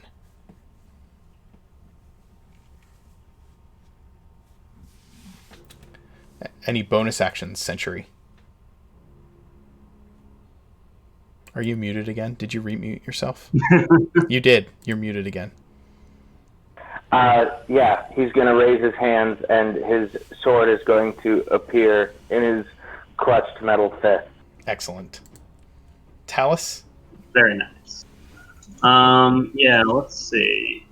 Talus is going to go out, and I think he's going to go at the injured... There's an injured one, correct? Yes, there are 2 injured ones, and then there are 2 hobgoblins that have not been touched yet. I see. I think he's just going to target one of the injured goblins with his longsword. Okay. Oh boy. You rush into the fray. Are you going to rush into the center of them, or are you going to go to the outside of this group? The outside. Okay, then you have advantage because Ty and Sentry are both standing in the middle of these goblins. Lovely. Okay. So that should be... Oh, well, that's convenient. Yeah, that is convenient. That worked out perfectly. Straight up roll max damage. So there you go. You slam one for 20 points, and you just lop the head right off this goblin. And then Talus is going to bop Kolok with the motivation. Okay. Inspiration. The hobgoblins turn around and they see you lop the head off one goblin, and they've seen Sentry kind of blow back multiple goblins, and they are going to each one attack. One on Talus and one against Sentry. Some longsword attacks. That's a 20 to hit Talus, and it's going to hit you for 5 slashing damage with its longsword. Not ideal. It's using it one-handed because it has a shield in the other hand. Same against you, Sentry. That is a 17 to hit. So I'm assuming that's going to deflect right off of your blade as you clash. Nice.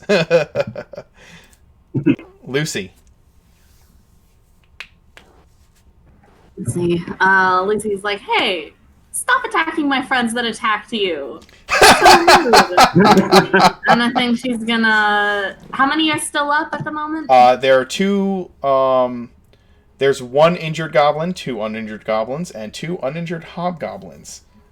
I'll go for one of the injured goblins, and I'm gonna mind sliver him. Go for it. He's gonna make an intelligence save. Goblins are really good at that. That is historically what they're good at. That is a 2. That is a 2 on the intelligence save. The goblin, let's see, you're doing the Mind Sliver one, so it's going to take 1d6, so 3 psychic damage from that. On the injured goblin, you send the Mind Spike driving through its brain, and its eyes just roll back, and it starts to convulse, and it falls into the water. And then I'm gonna shunt another one. So, because that one seems pretty dead. Yes, it does. Well, that didn't go far. No. At least my psionic guy's stronger. Is that 5 feet, right? 5 feet? Yeah, I'm just gonna nudge. Just a little nudge. Just a little poke. Alright, so it's gonna make a strength save. And it does. It holds its ground against your shove. That's probably why it would only have moved 5 feet. It's not one of your stronger shoves. You just kind of give it a little push. Kolok? And Kolok is going to burst out of that tunnel, and he is going to have his great sword out, and with a big old roar, he's going to attack the hobgoblins attacking Talus. Okay. That's going to be reckless attacking for advantage. Absolutely. You would have... if you're attacking the one that's attacking Talus, you can easily line yourself up for flanking. Then no need for reckless then. Yeah, absolutely. We're going to do that. Oh. So 22 to hit. Whew. Bardic Inspiration, does that work on damage rolls as well, or? Only if he was College of Valor. Yeah, no, I'm not the right college. Unfortunate. Oh well. Still, 14 damage. 14 damage to the hobgoblin. Just all right. fucking wham! Yeah, you come up behind this hobgoblin that's still facing Talus, and you rush up with this roar and slam your greatsword down into its back and just drive it into the water. How about an opponent that's a little bit bigger than your own size? The goblins seeing this, 2 of them, one is going to attack Ty, and the other is going to attack Sentry, who are still kind of in the midst of these goblins. All of the ones that were injured are dead, right? These are the only 2 goblins left. Actually, one of the goblins is going to disengage and start climbing up the bank and start shouting in Goblin. It's going to move... If he's moving away, do we get an up? If you have the Sentry, the Sentinel feat, yes, but he is using disengage. He did disengage. Okay. So Well, doesn't matter because I've got Sentinel. all right, go ahead and make an attack of opportunity on him. 13. The 13 is going to miss. You miss the goblin. He uses his bonus action with his nimble escape to disengage from the group and then dashes to get up the bank of the stream and start running back towards town, shouting in Goblin. Nah. And Ty, you hear him shouting, "Help! Help over here! Help over here!" Ty? I'm going to chase after him. Yeah, I actually have to make an attack with one of the goblins who's going to try attacking Sentry. I'm sorry.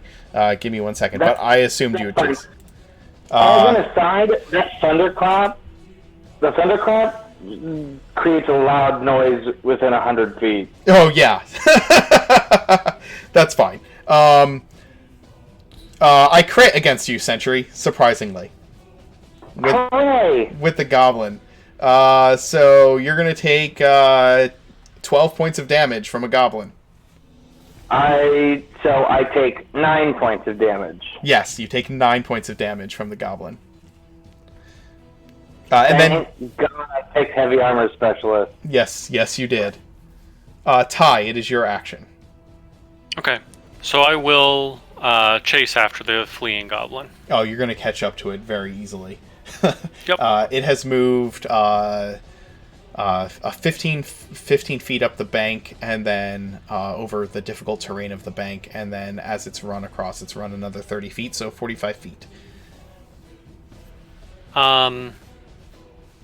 Is it climbing up the bank? It kind of like moves on all fours against this loose gravel bank, and then gets up on the top of it and runs.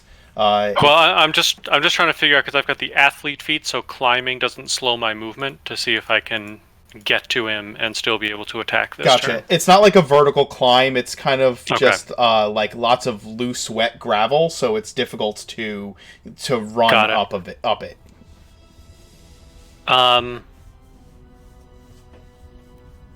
Well, then I think I'm not going to be able to catch him, so I'm just going to have to send a sling bullet out that way. Okay.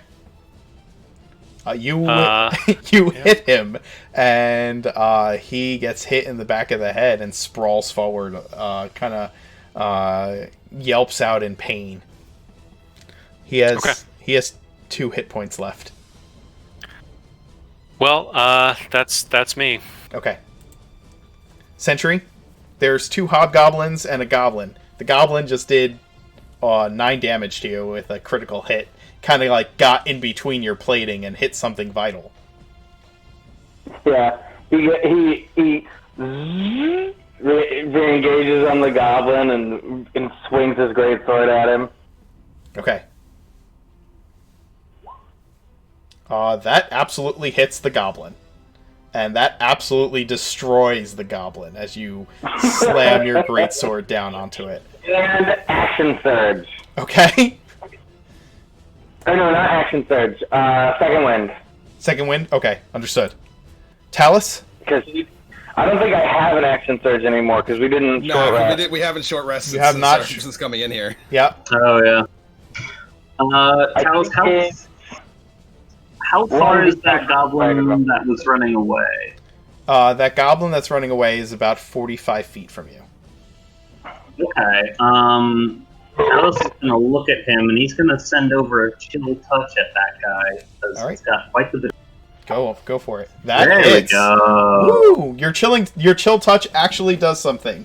The ghostly hand wraps itself around the goblin's throat, cutting off its screams for help, and it kind of grasps at this ghostly hand, grabbing at nothing, passing right through the magical hand, and it goes unconscious as it turns from a greenish color to a greenish blue color. Goodbye, little one. The hobgoblins will strike the single hobgoblin that's left turns to Kolak that just downed its companion and swings its longsword at you. It kind of throws its shield off and grabs the longsword with two hands and just brings it down as heavily as it can, but I don't think that 11 is going to penetrate your armor class. It is most definitely not going to. So it slams its sword against your great sword, and you're kind of left eye to eye with this hobgoblin growling at each other. Bad choice. Lucy? Let's see, how many are left? There's just the hobgoblin left, actually. Oh, just the hobgoblin. And how's he doing? He's fine. He hasn't been touched. Well, he's not gonna be fine, hopefully. Let's find out. I was I going want to to bust say, his brain. he had 5 allies, and now he has 0 allies. So I'm sure if you were to ask the Hobgoblin, "Hey, Hobgoblin, how you doing?" He would respond with, "Not great." Not great. Not great, I am. Bob. I'm going to speak into his mind, and I'm going to say, "How you doing, bud?" And then I'm going to squish his brain. Yeah, you absolutely squish his brain for that 12 points of psychic damage with that Nice. mind thrust. And then, I'm going to throw him as far as I can, because that's what I do. It is exactly what you do. How Don't far throw do... him. I gotta catch up to him then. Well, he's I know, gonna... I'll just throw him in the air this time. Just straight up. Just straight As up far as 15 he'll feet. go. I think he has to be Yeah. pushed back from you. I don't think Oh, he can okay. be Well, pushed Yeah. then, into the air. then Just shove him into a wall with me. it It says can be toward or moved away. forward Oh, yeah, or you away can from you. Well, he's got to make his strength save first. So let's see if he does that. Okay. He does not. And he gets pushed back through all of your companions. You guys are all standing there, and you watch as this hobgoblin flies past all of you and skitters and skips across the water of this stream. At some point you're gonna throw somebody to safety, and I'm gonna be really upset with you. Kolak, Careful. your opponent that was just growling in your face and you were about ready to destroy is now 15 feet away from you. I'm going to go after him. Okay. 14 to hit.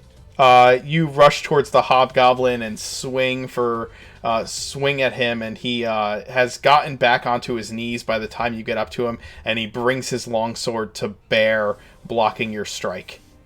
God damn it. You know what? She needs to just Actually, start throwing. God damn it. Can I use my Bardic Inspiration? I still have that. Of course you can. That is more than good Nice. enough. So he brings his longsword up and blocks your blow, and you just build up that rage that Bardic Inspiration has given you, and you push through his longsword, just putting all your weight down on it, and push your blade into his shoulders for that 9 damage. Just kind of this slow shove down. I like those drums. People keep underestimating the importance of backing music. It's very important to fight. Ty, it's your action. Kolak kind of has this hobgoblin on the ropes, but you can hear shouting far off in the distance. Okay. Far off in the distance. Well, I will come back to the group, see if I can get a flank with Kolak, and quickly dispatch with this guy. Sure, give me an attack roll. Yeah, you come up behind him, and you are able to deliver the final blow to knock him out. If you want to take narrative control of that, you can describe what happens. Yeah, I'll just, I guess, sneak up behind, sweep the leg, and just drop him down to the ground. Then pop up and say, "Hey guys, there's more of them coming. Let's hustle over to the temple." Yeah, that's gonna be our first priority. Let's keep moving. All right, you guys keep heading through the river. The river is mostly shallow in most places. you can easily navigate your way using the banks when it gets deeper, if you need to. Let me bring up my notes here.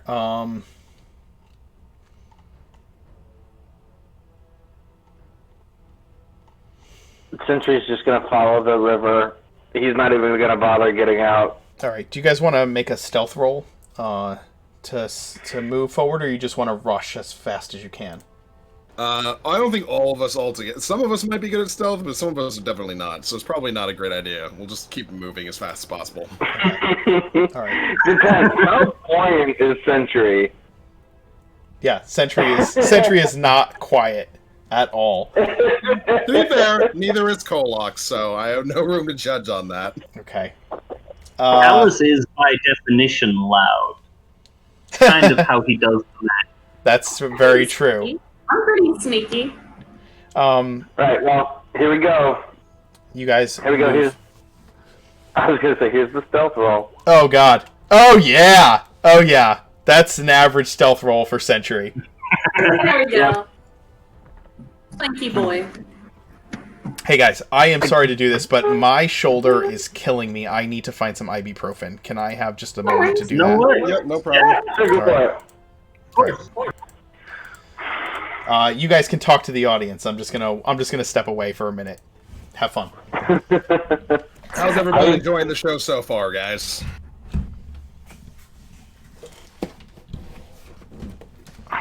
Including you guys. I mean, Oh, okay. I know. Oh, I thought you were just talking to chat. I'm having a good time. Yeah. I haven't died.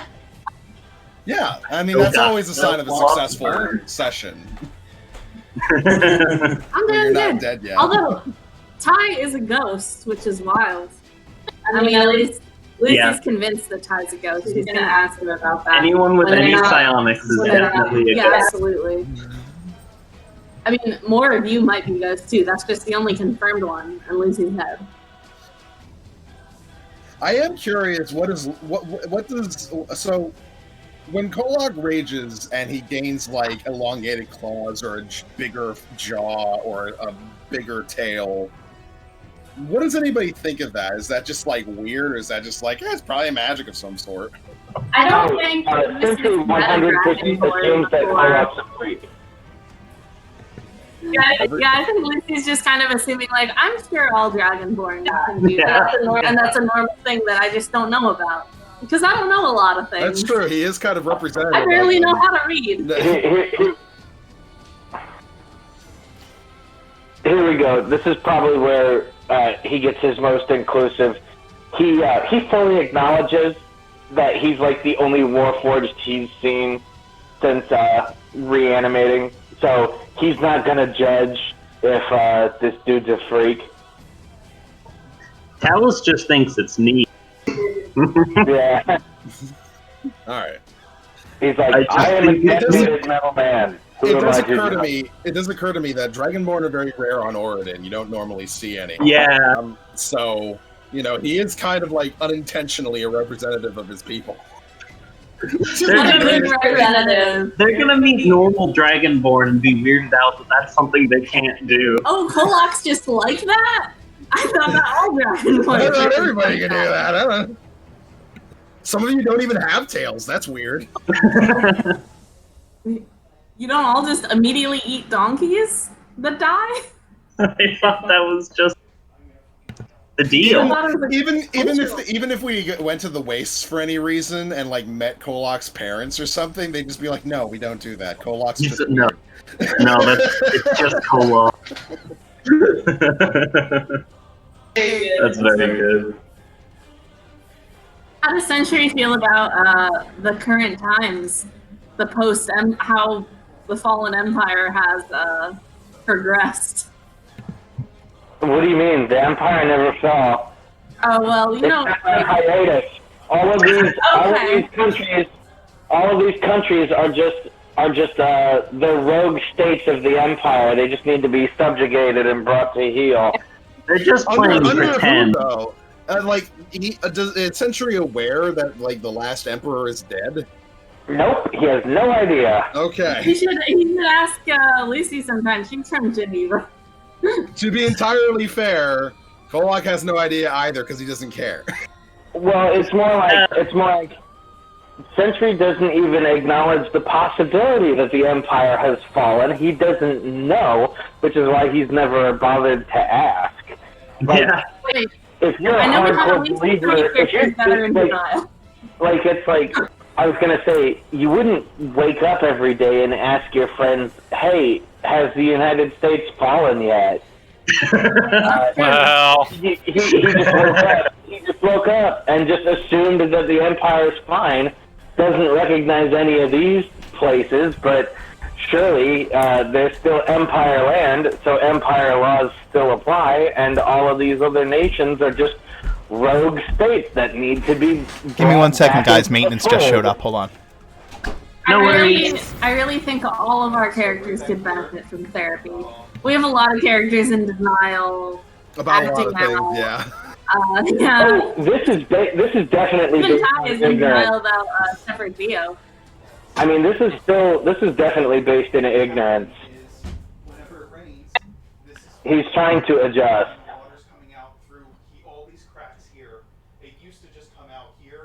yeah. Talus still just has no base level for what life outside of the mountains are like. So he really has no idea. He's just like, this could be normal. I don't know. I have been enjoying my time alone for the longest time. I just came down to see what things are like, and I just wanted to see if anybody was interested in having a bit of a party. Does anyone want to party? I brought the beer. I have beer. I have drums. I can play music.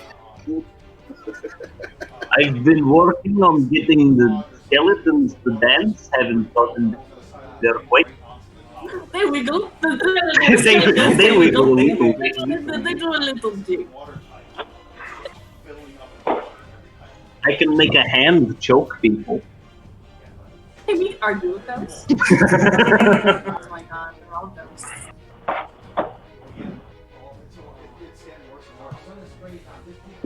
One of my favorite settings from 3rd edition was Ghost Walk. It was a city where it was like literally on the physical entrance to the underworld, and for like a 20-mile radius around the gates, when you died, your spirit would just manifest as a ghost. And so your character could die, but then you could keep playing as a ghost and get ghost levels and level up as a ghost. Oh, Also, just what I'm doing. Yeah. Great. That is kind of what she's doing, yeah. Yeah. And then you can you could manage your magic, so you could it would be better if some of us were dead for this next mission. And strategically raise Snaps. strategically raise or not raise party members based on if you need the ghost properties. oh, that sounds like some through walls. very Talus Sounds brilliant. considerations. They're just like, okay, how many of us need to be alive? I think you would be better dead. Just a quick. Pulling Okay, out a knife. I'll bring you back later. It's fine. Yeah, it was one of the last books they were working on before 3.5 came out, and it was really rushed into production, and they literally forgot to print the map for the entire area. Oh There just no! wasn't in the book. So I drew a little map by hand because I just read the descriptions of all the zones and logic puzzled how it went together to try to figure out where everything was. And they eventually realized their mistake and put out a free map on the website, but it was quite shoddy. Wow. I've never played 3.5. That's one of my 3.5 was one of my favorites ever. I loved I loved the rule set for 3.5. It was math out the ass, though. I'll tell you that much. Yeah. It was Hey, really hey guys, crunchy. I'm so sorry about that. Hey, welcome back. No worries. we've been having some stuff at our apartment that's needed to be fixed. So maintenance just got here. I wanted to get him all set up. So No worries. anyway, We were just talking about 3.5. about 3.5 and how ridiculous City that of system was. I just said it, look, all it was just math out the ass, and you couldn't do anything if you didn't have skill points in something. Yeah, that's true. I really like the way that they handled skills in 5th edition. Lovely. That was lovely. Thank you. Thank you. But I miss prestige classes. Me personally. I just miss them. They've been replaced with archetypes, which honestly flow better. But, I know that they did try to do like an Unearthed Arcana with the rune magic prestige class to see if they could make it work for 5th edition. I don't know. it doesn't. It doesn't. It doesn't. It's not. Anyway,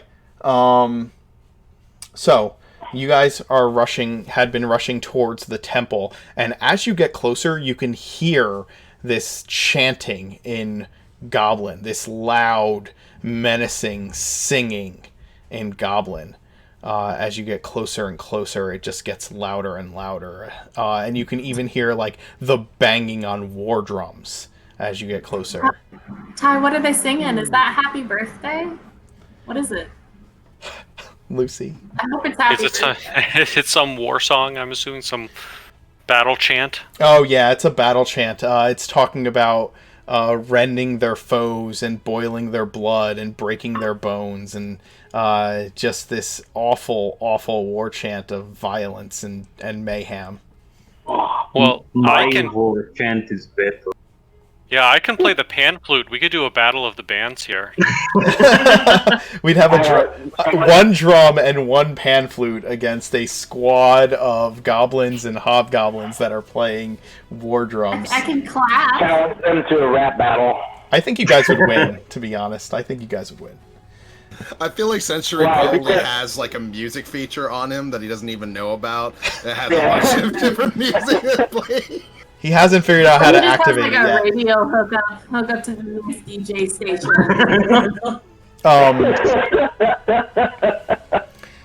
As you come up, you guys come up to the temple.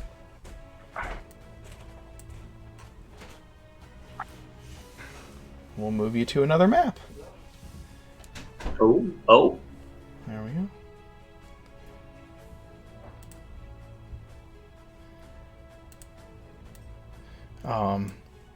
You guys approach the back wall of this temple. So you have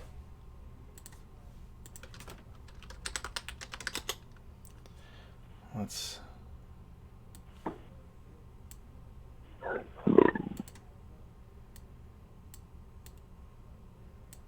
put that right there. Yeah, I'm little again.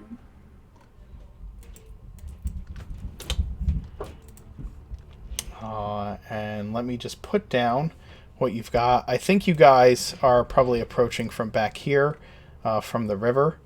And there's a squad of bugbears over here with a battering ram. It's kind of moving towards that door. Actually, I'll put them here. I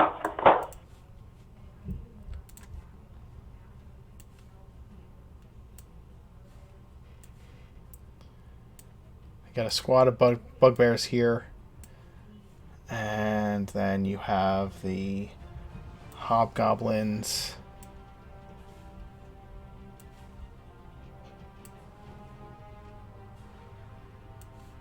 And goblins up front. And then there's also that big squad of goblins and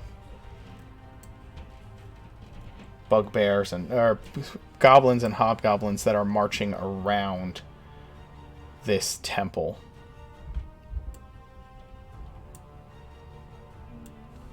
Which direction are they marching? I will show you. Let's put them there.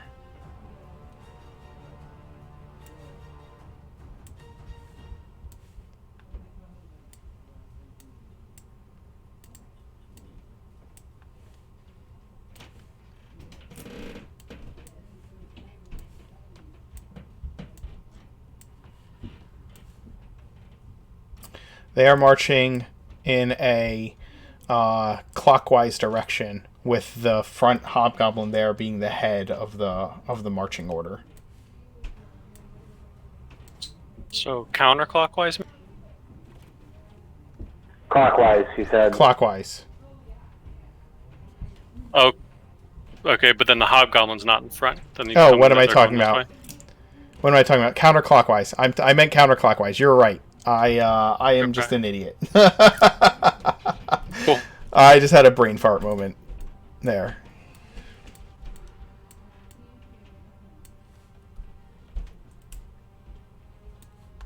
Let me finish filling out this squad.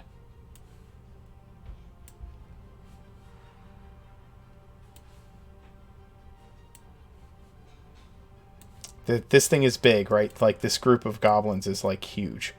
So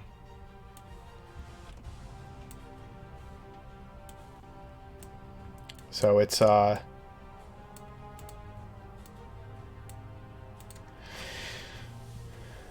it's 7 hobgoblins and 8 goblins marching in this circle, playing this raucous music. Jesus. That is a lot. Yes. And that's without 2 attacks each.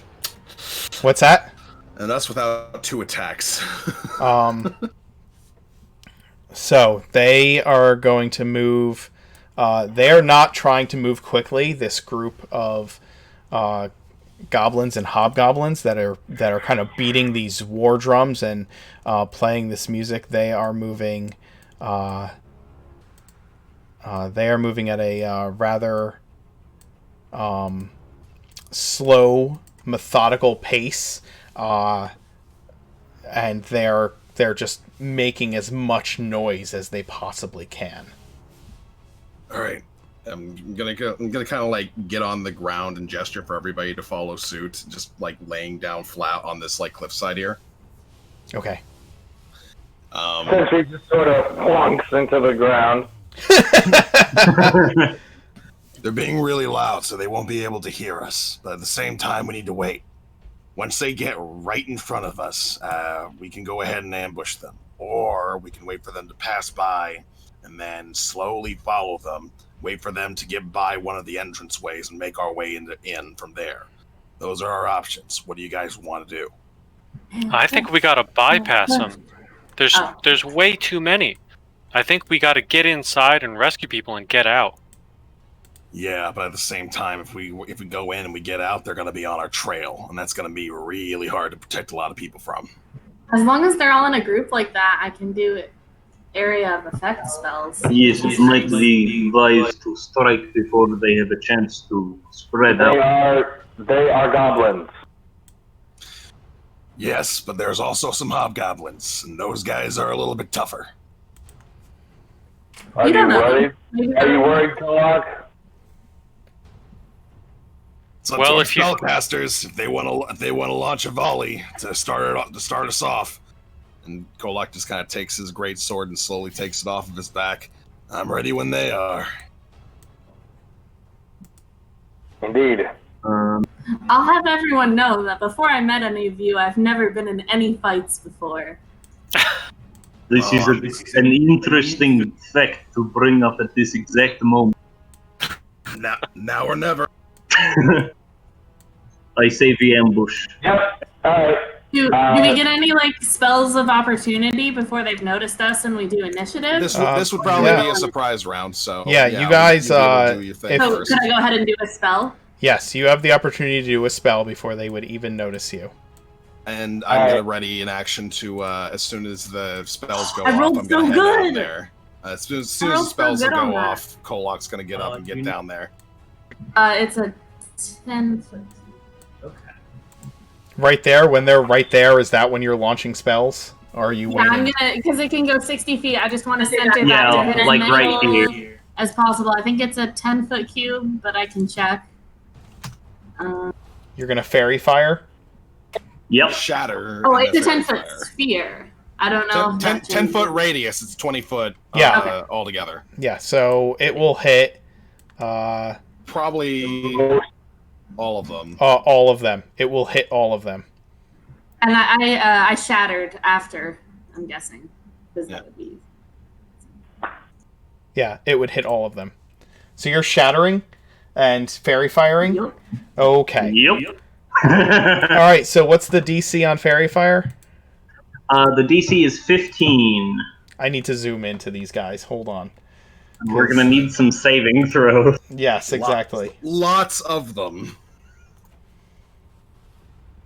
Do you want us to go ahead and roll initiative anyway? Yeah, go ahead and roll initiative.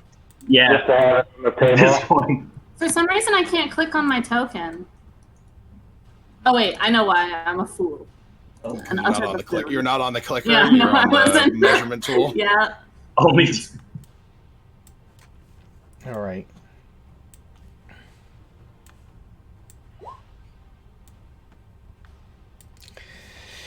Hold on, I'm an idiot. Alright, let me double check. Ty, you're a 9. Sentry, you're at 16. Kolok, you're at 15. Talus is at 6. Lucy is on 14.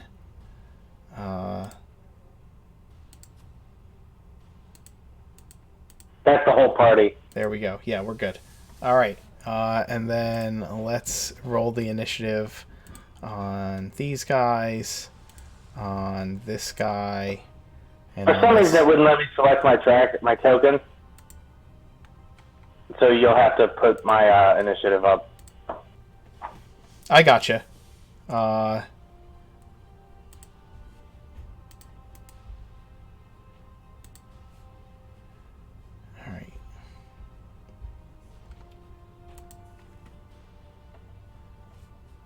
And you are going on 16. Alright, there you go. Okay. Which you're going to get...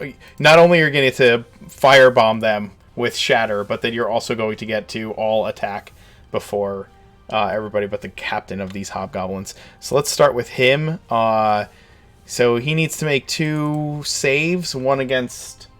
one is the Constitution check against Shatter, and the other is the Dexterity check save against. So that's a 18 Dexterity, so he's not fairy fired. Okay. But a 12 Constitution. What is the damage on your Shatter? 17. 17. 17 damage to him. Okay. That is a lot of damage. Yeah, I did good on that. Yeah, you did. Lucy's bringing it. Alright, now I'm going to do the hobgoblins. There are 1, 2, 3, 4, 5. 5 regular hobgoblins. Their dexterity save first. 15, 20, 12.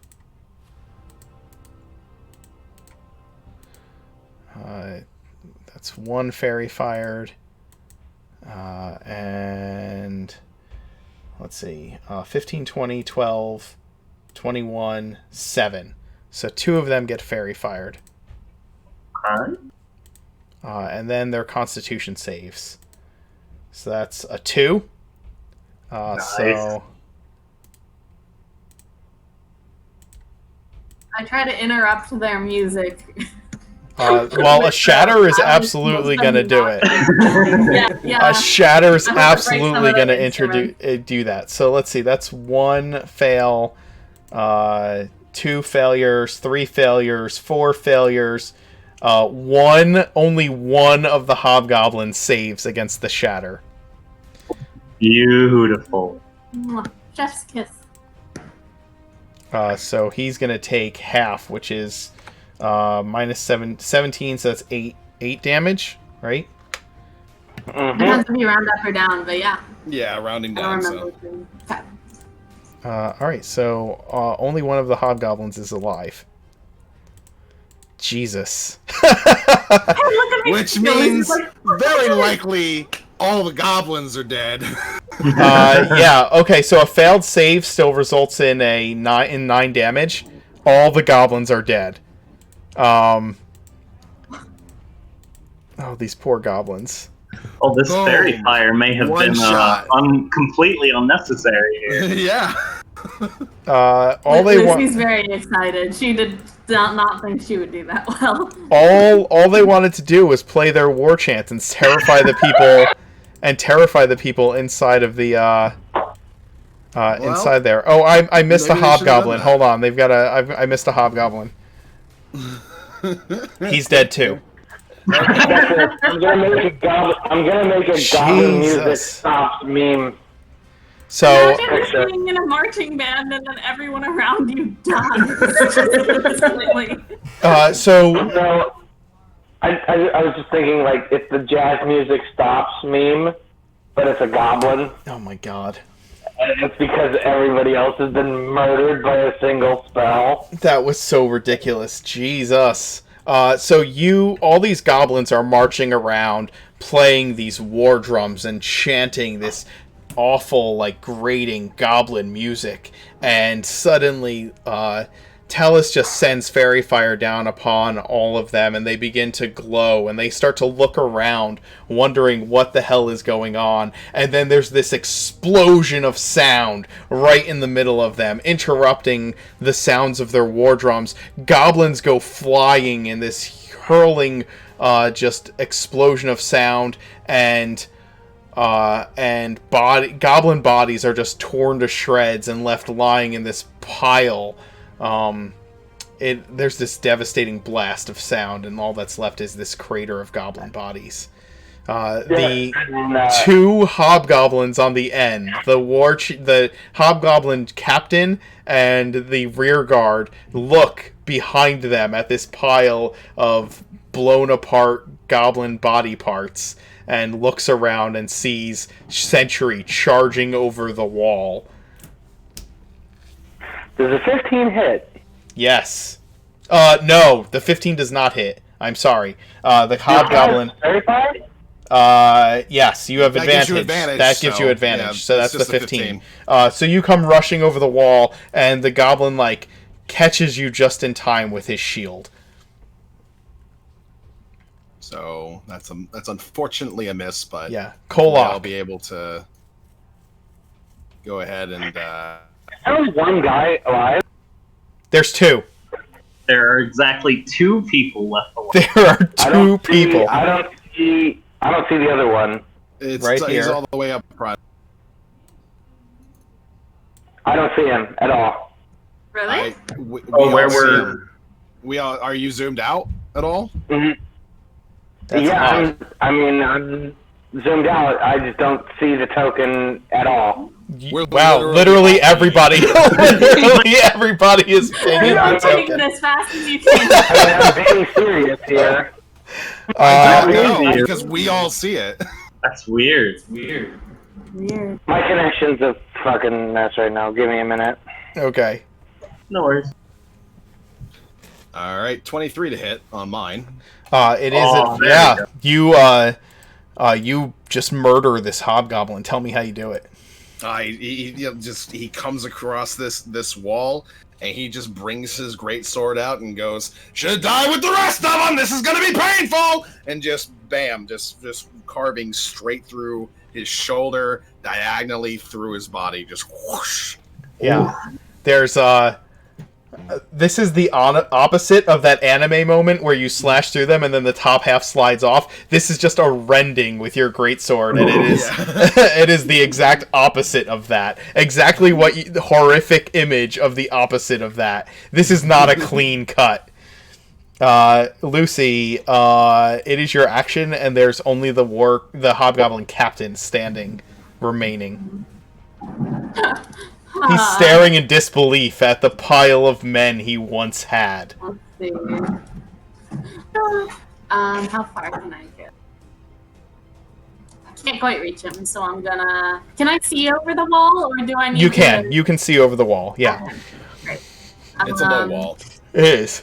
I'll just give him a little caress, just a nice little chill touch. A nice little chill See how touch. That is a chill touch Yeah. that's absolutely going to hit our hobgoblin captain here. So as he's looking in disbelief over the bodies of his men, your chill touch floats through the air and wraps itself around the throat of this commander, and he begins to cough and gasp. Kind of Great, and then I'm gonna try to fling him against the wall. okay Like the wall of the temple. building. Okay. Yeah. All right.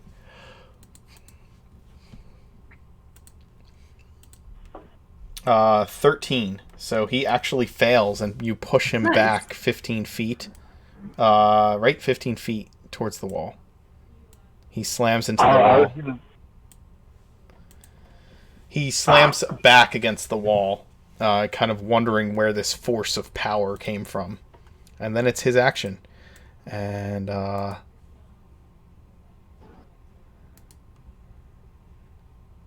he runs over here shouting for the bugbears to give him help. Over here! Ty, you hear him say in Goblin, "Put that down! There are intruders and attackers! Come!" Ty, it's your action. Okay. Well, I can't quite get to him, so I'm just going to come partially pop up over the wall, come over to the corner here, and take the dodge action. Done. Okay. Alright, there's no hobgoblins over there. Alright, these bugbears are going to respond and start pushing towards all of you.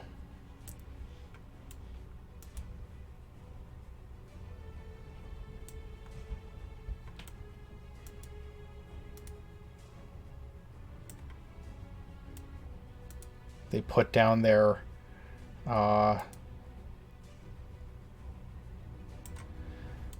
they put down the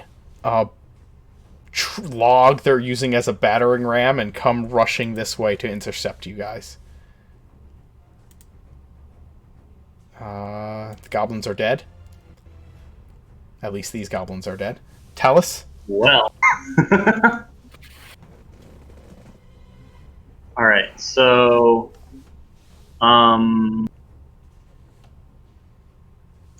House is gonna run over the wall. Let's get here to join up with some people, and then let's see.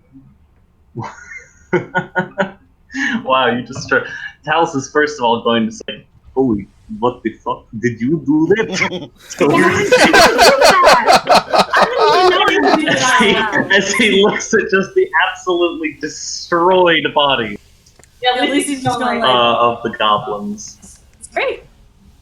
And then I think he's gonna.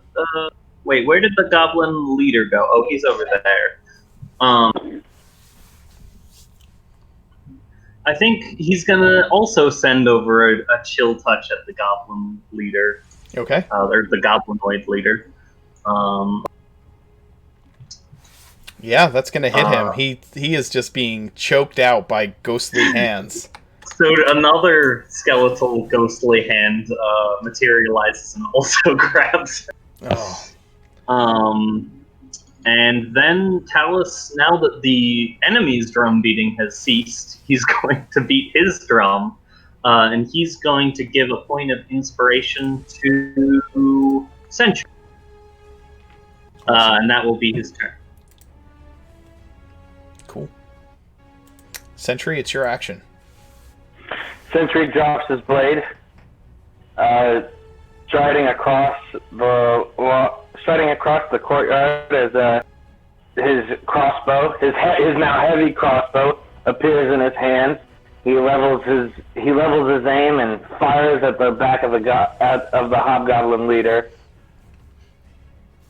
And unfortunately, go ahead. I am going to add the inspiration. Okay. Wait a sec. Nah, never mind. Okay. Nah. All right. Your arrow, your bolt goes soaring over the head of the goblin captain, and Kolok, it is your action. Kolok's going to go ahead and come up here to reinforce his monk friend. Boom. And he is going to get out his greatsword and just ready in action to attack the first dude who comes up to him. Okay. Lucy? Great. Does it cost any extra movement to climb the wall? No. No, you can just leap over it. It's not... okay, cool. Yeah, it's not a high wall. Okay, you did... then I'm going to move up there. How far out Sorry? does the sound from a shatter blow? Is it 300 feet? The range is 60 feet, but then it's centered on a 10 scale. No, just the sound, just the... I mean, I can post the... It doesn't specify? Yeah. Okay. It does not specify. Thunderclap is the only one of those. Like it'll specify. Like Thunderclap says it goes on 100 feet. Yes. But Shatter does not. Okay, thank you. That's fine. That's what I wanted to double check. Mm-hmm. Anyway, I don't cast Shatter. I was trying to just post the description. Oh, I know. I'm sorry. Oh yeah. Okay. You did got 17 damage again. I really want to take that hobgoblin leader out, so I'm going to try to magic missile him. Okay. So that's 6, 7, 8, 9 damage. The magic missiles just bombard him with your mystical, ghostly energies. But again, he's just taking this beating and staying standing. He refuses to go down. I'm going to try to shove him towards me so that he's closer to everyone so that they can maybe catch up to him and kill him. Sure. I'll make his strength roll. Yoink! Oh my god.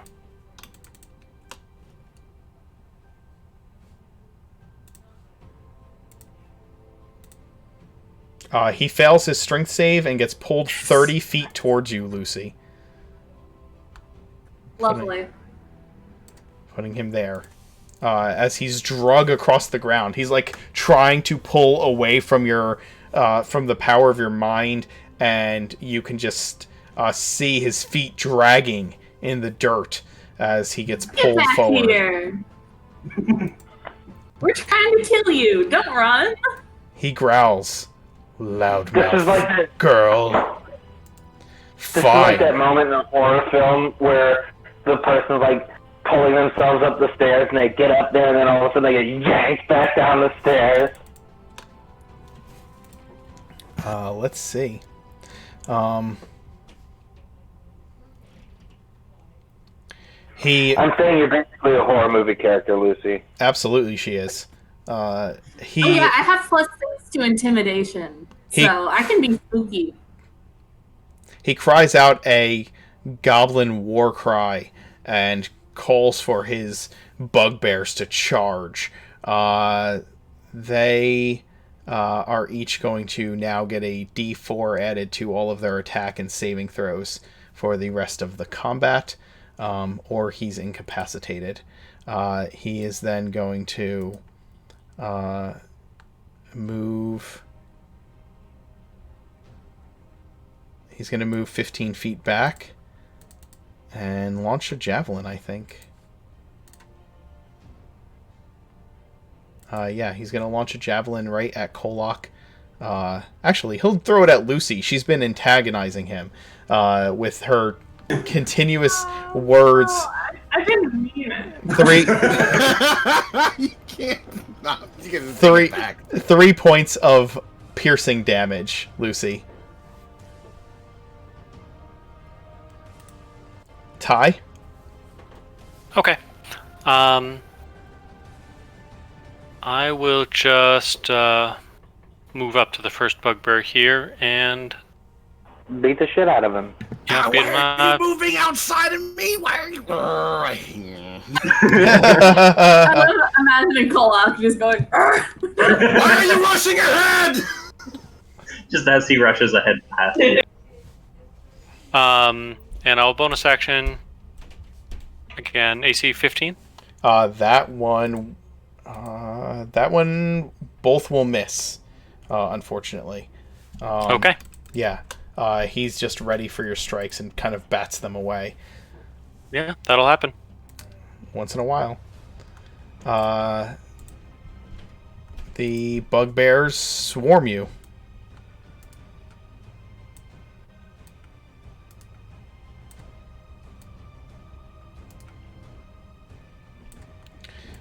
So you're going to get 4 Morningstar attacks, Ty, all with advantage. 18 to hit. That's going to be... AC is 17. Okay, alright, so I will just roll against you. All 4 of them hit. The last one is a critical, as they just surround you and start beating you with Morning Stars. It's going to be a 5 piercing damage from the first one, 11 from the second one, 13 from the third one, and then the critical hit. And I'm out. Okay, so the critical hit is going to land on your busted body and take away 2 death saves, because I already declared he was attacking you, and he doesn't have enough movement to move away.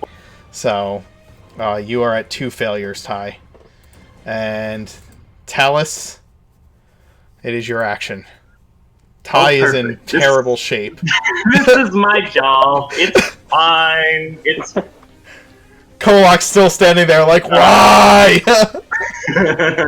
Okay, so yeah, Talus is going to use Healing Word at 2nd level for our little baby monk. So that's 10 health. There you go. Ty, you've got 10 health back. So Fantastic. you're no longer about to die, and you have 10 health now. And then Talus is going to... No, you know what? Yeah, Talus is just going to send yet another chill touch after. He is just getting dogged by a necrotic hand. Yeah, this one is not going to hit him, though. That's a shame. But other than that, I think Talus is good with his position, so that's going to be my turn. Okay. Sentry, Ty is on the ground. He does not look good. He just got hit with Morning Stars, just like this gang of long-limbed bugbears had surrounded him and just started, like, beating him with these Morning Stars, dropping him to the ground. What are you gonna do? He's gonna charge alongside one of the bugbears, leaving an opening for Kolak, and he's gonna swing at the one to the southwest. Okay. You do not have advantage on him, just so you're aware. Nope. Okay. Mm-hmm. And that's gonna be a miss. That is going to be a miss. Your swing is just not accurate as you rush forward. You make a wild swing against the creature. Kolak, perhaps you'll have a better chance against them. Okay. Kolak is gonna go ahead and rage and toss his great sword to the ground as he is going to grow claws. That's what he's gonna do. He's gonna grow claws this time. And he's gonna come. Actually, he's gonna come right here. Interesting. And he is going to start attacking this one. All right.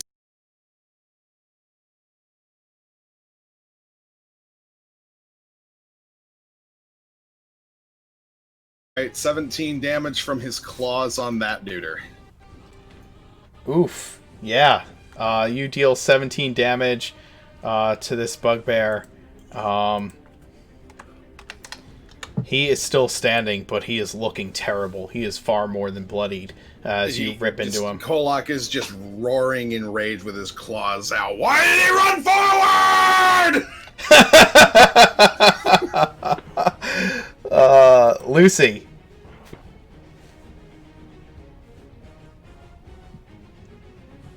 Alrighty. How bad is that one bugbear looking? Do I have any idea? Oh, he is far below half his hit points.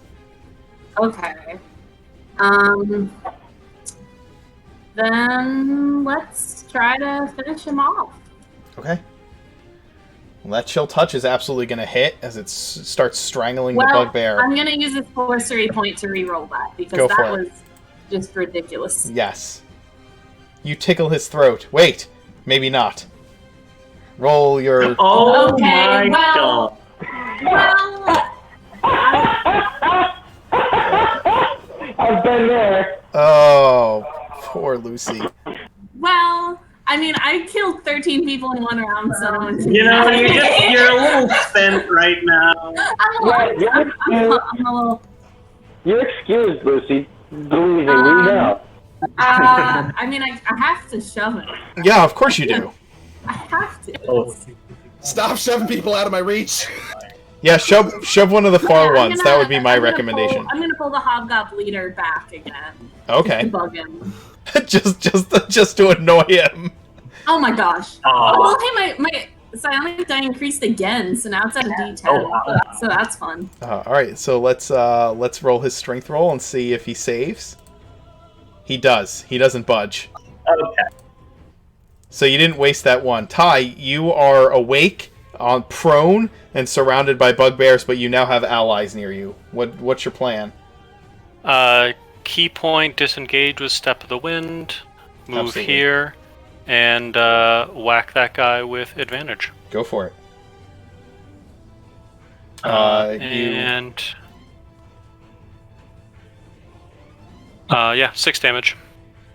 Okay. You attack the first one with advantage. But only 14, so yeah, probably so miss. it's still a miss. Yes. Okay.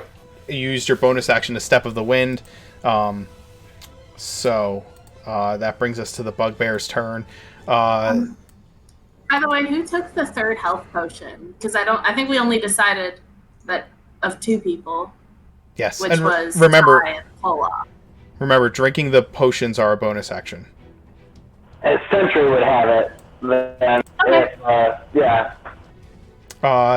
Kolok, you are going to get attacked from the bugbears on either side of you, so they are both going to have advantage to hit you. So first attack is going to be it's going to be a 27 to hit you for 12 points of damage. Remember to half it. Yep. The second one is going to attack, and that's going to be with advantage, and the D4, that's going to be a 14 to hit with both of those, so that's going to be a miss. Yes, it is. Sentry, this bugbear that came up behind you is going to slam his Morning Star at you. No, he's not. Wait, This one did here. he run past me? Did he run past me in order to do that? He was here, so no. He can easily step around you to get there. Okay, alright. Yeah.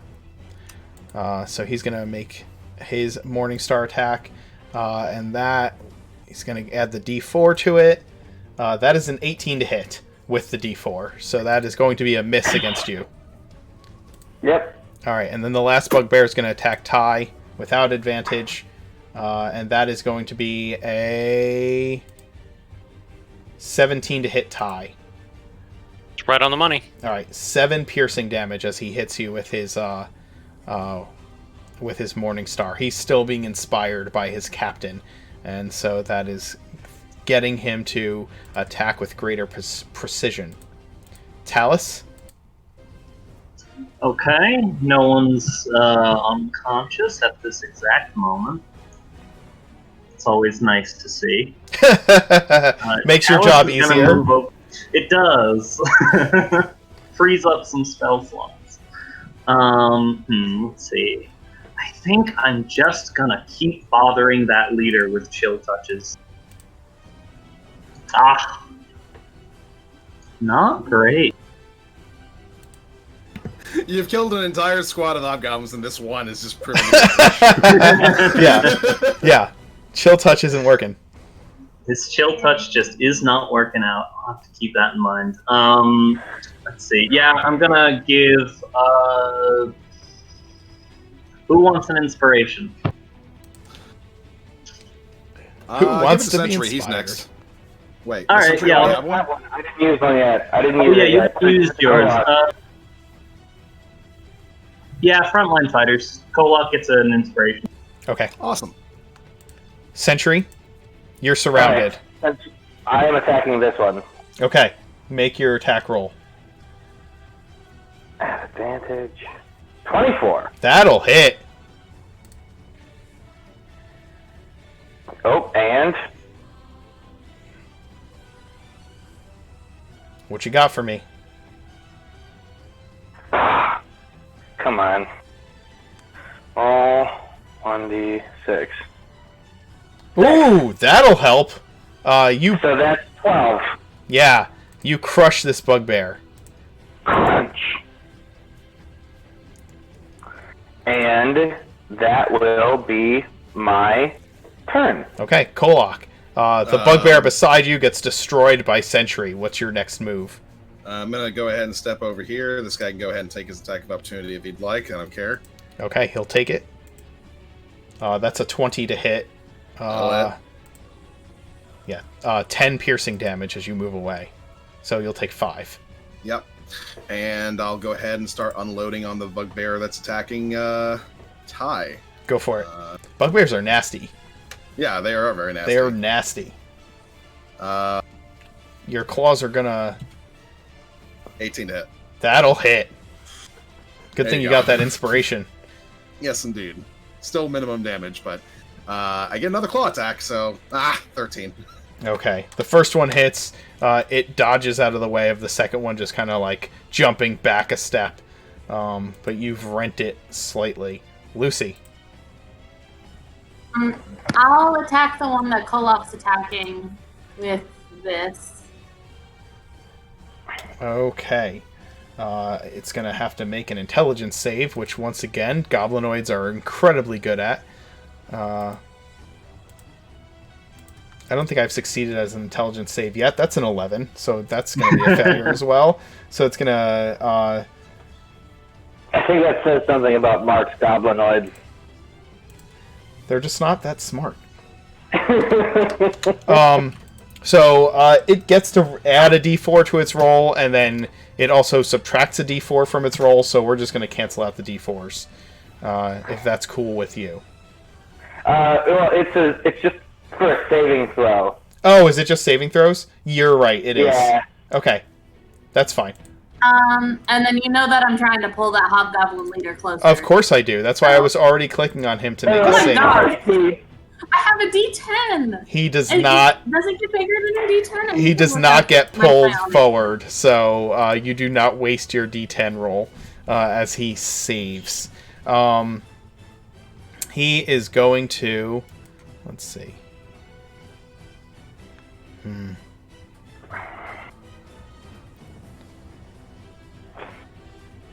Sure, he'll help his buddies. He's going to move up here, and he's going to attack Sentry. I now One. have the psionic die size as if I was 17th level, so that's something. He makes 2 greatsword attacks against you, Sentry. The first one is blocked easily, but the second one is a 23 to hit. Shield. Yo. Nice. You raise your shield, and his second blow bangs against arcane energy as it tries to slam into you. Ty? Okay. I'm going to come back around this bugbear. Okay. Oh boy, these rolls are not going so well today. Or not. Hey, there we go. The second hit. There is a hit. Yeah. Deals 6 damage to him. Will actually deal 8 damage with my nice. psionic die. All right. And that's my turn. Okay, he's still standing. As you come around, you try to strike him with the first blow, but he ducks under it. But it puts his face at knee level, and you just bring it right in there and give him a nice hit.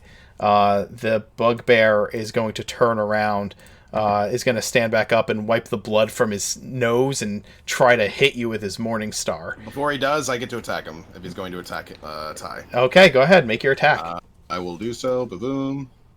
That will hit. And Boom. that will put him on the ground before he can deal any damage. Sentinel, bitch! Amazing. That's pretty nasty. I'm not even gonna lie. That is why you stay near me! These two bugbears are going to just go to town on Sentry with their Morning Stars. Unfortunately, I only have one opportunity attack because I don't have Tunnel Fighter yet. What's that? They have to beat a 23 to hit me. I know they do. They do have D4s to add to their rolls, but even with that, they both miss. Both miss. The hammer blows fucking resound off of the bubble shield that has appeared around Sentry. It is your action, Talus. Okay, so after his attempts at chill touch have been failing, and he's going. Okay, we are going to try something a little different. And he brings his hands together and casts Burning Hands at the Hobgoblin and Bugbear that are closest to him.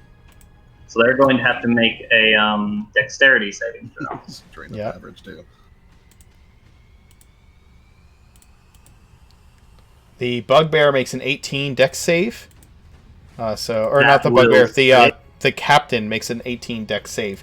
But in spite of that, he takes half damage and thus falls to the ground. And as his Nice. armor, Nice. he's wearing metal armor, and the metal armor, you can just see it start to glow with this heat of the burning hands, and he falls to the ground in a burning pile. The Bugbear, let's see, he's going to make his dexterity save, and he fails his save, taking the full blunt of the fire, and as he raises his arms up to block with his shield the flames, you can just smell the smell of burning goblin hair rising above everything else. And it is chooses not to breathe. it is awful. Sentry, it is your action. We're gonna whack at that guy. Yeah, you gotta The guy who's looking a little crispy. absolutely. You gotta put that fire out. It smells. Oh my god! Nice. Yeah.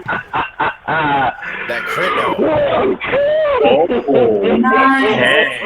24 damage. No. It's more than 24 damage. It's 27 damage. Because it's gonna. You see the crit. And that's Oh, just the base roll. I see. Got it. Okay, so 24 damage. That is definitely going to decimate this guy. It's going to destroy him. That was beautiful timing. what a painful way to go. Yeah. You get set on fire and then immediately cut down. He was just cleaved and he was vivisected. He was cleaved in twain. Yeah. Kolak. There is one bugbear left. Moving One. behind this guy, and I'm just gonna start clawing at him. Go for it. That's a That is critical a crit. hit. And a regular hit. That's 2 hits. So that's gonna be 13 on the crit, and another 10 on the regular hit. Oof. For 23 altogether. He is barely left standing. There are just tendons and sinew hanging off of him as you cut to the bone, and he is like wobbling on his feet. Lucy? This guy looks like you could push him over. I'm gonna surprise everyone by not using my push as a bonus action this round. Ooh. Oh. Instead, because I'm running low on spell slots.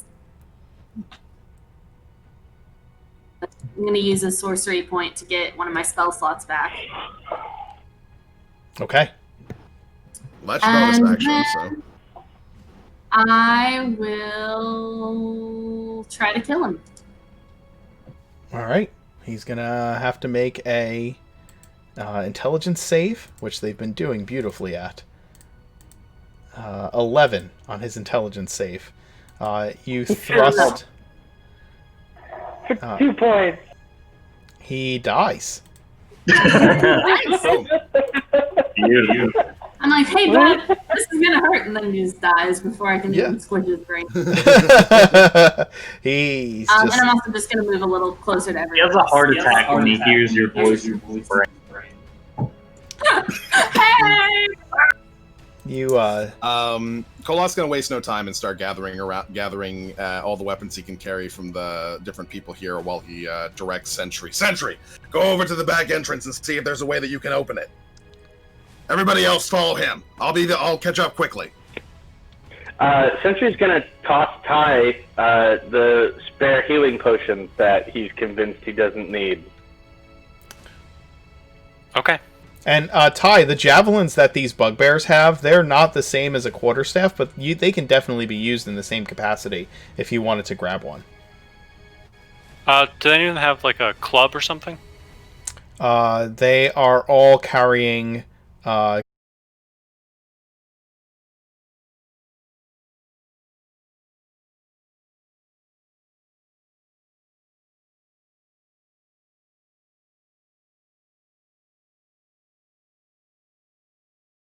Morningstar.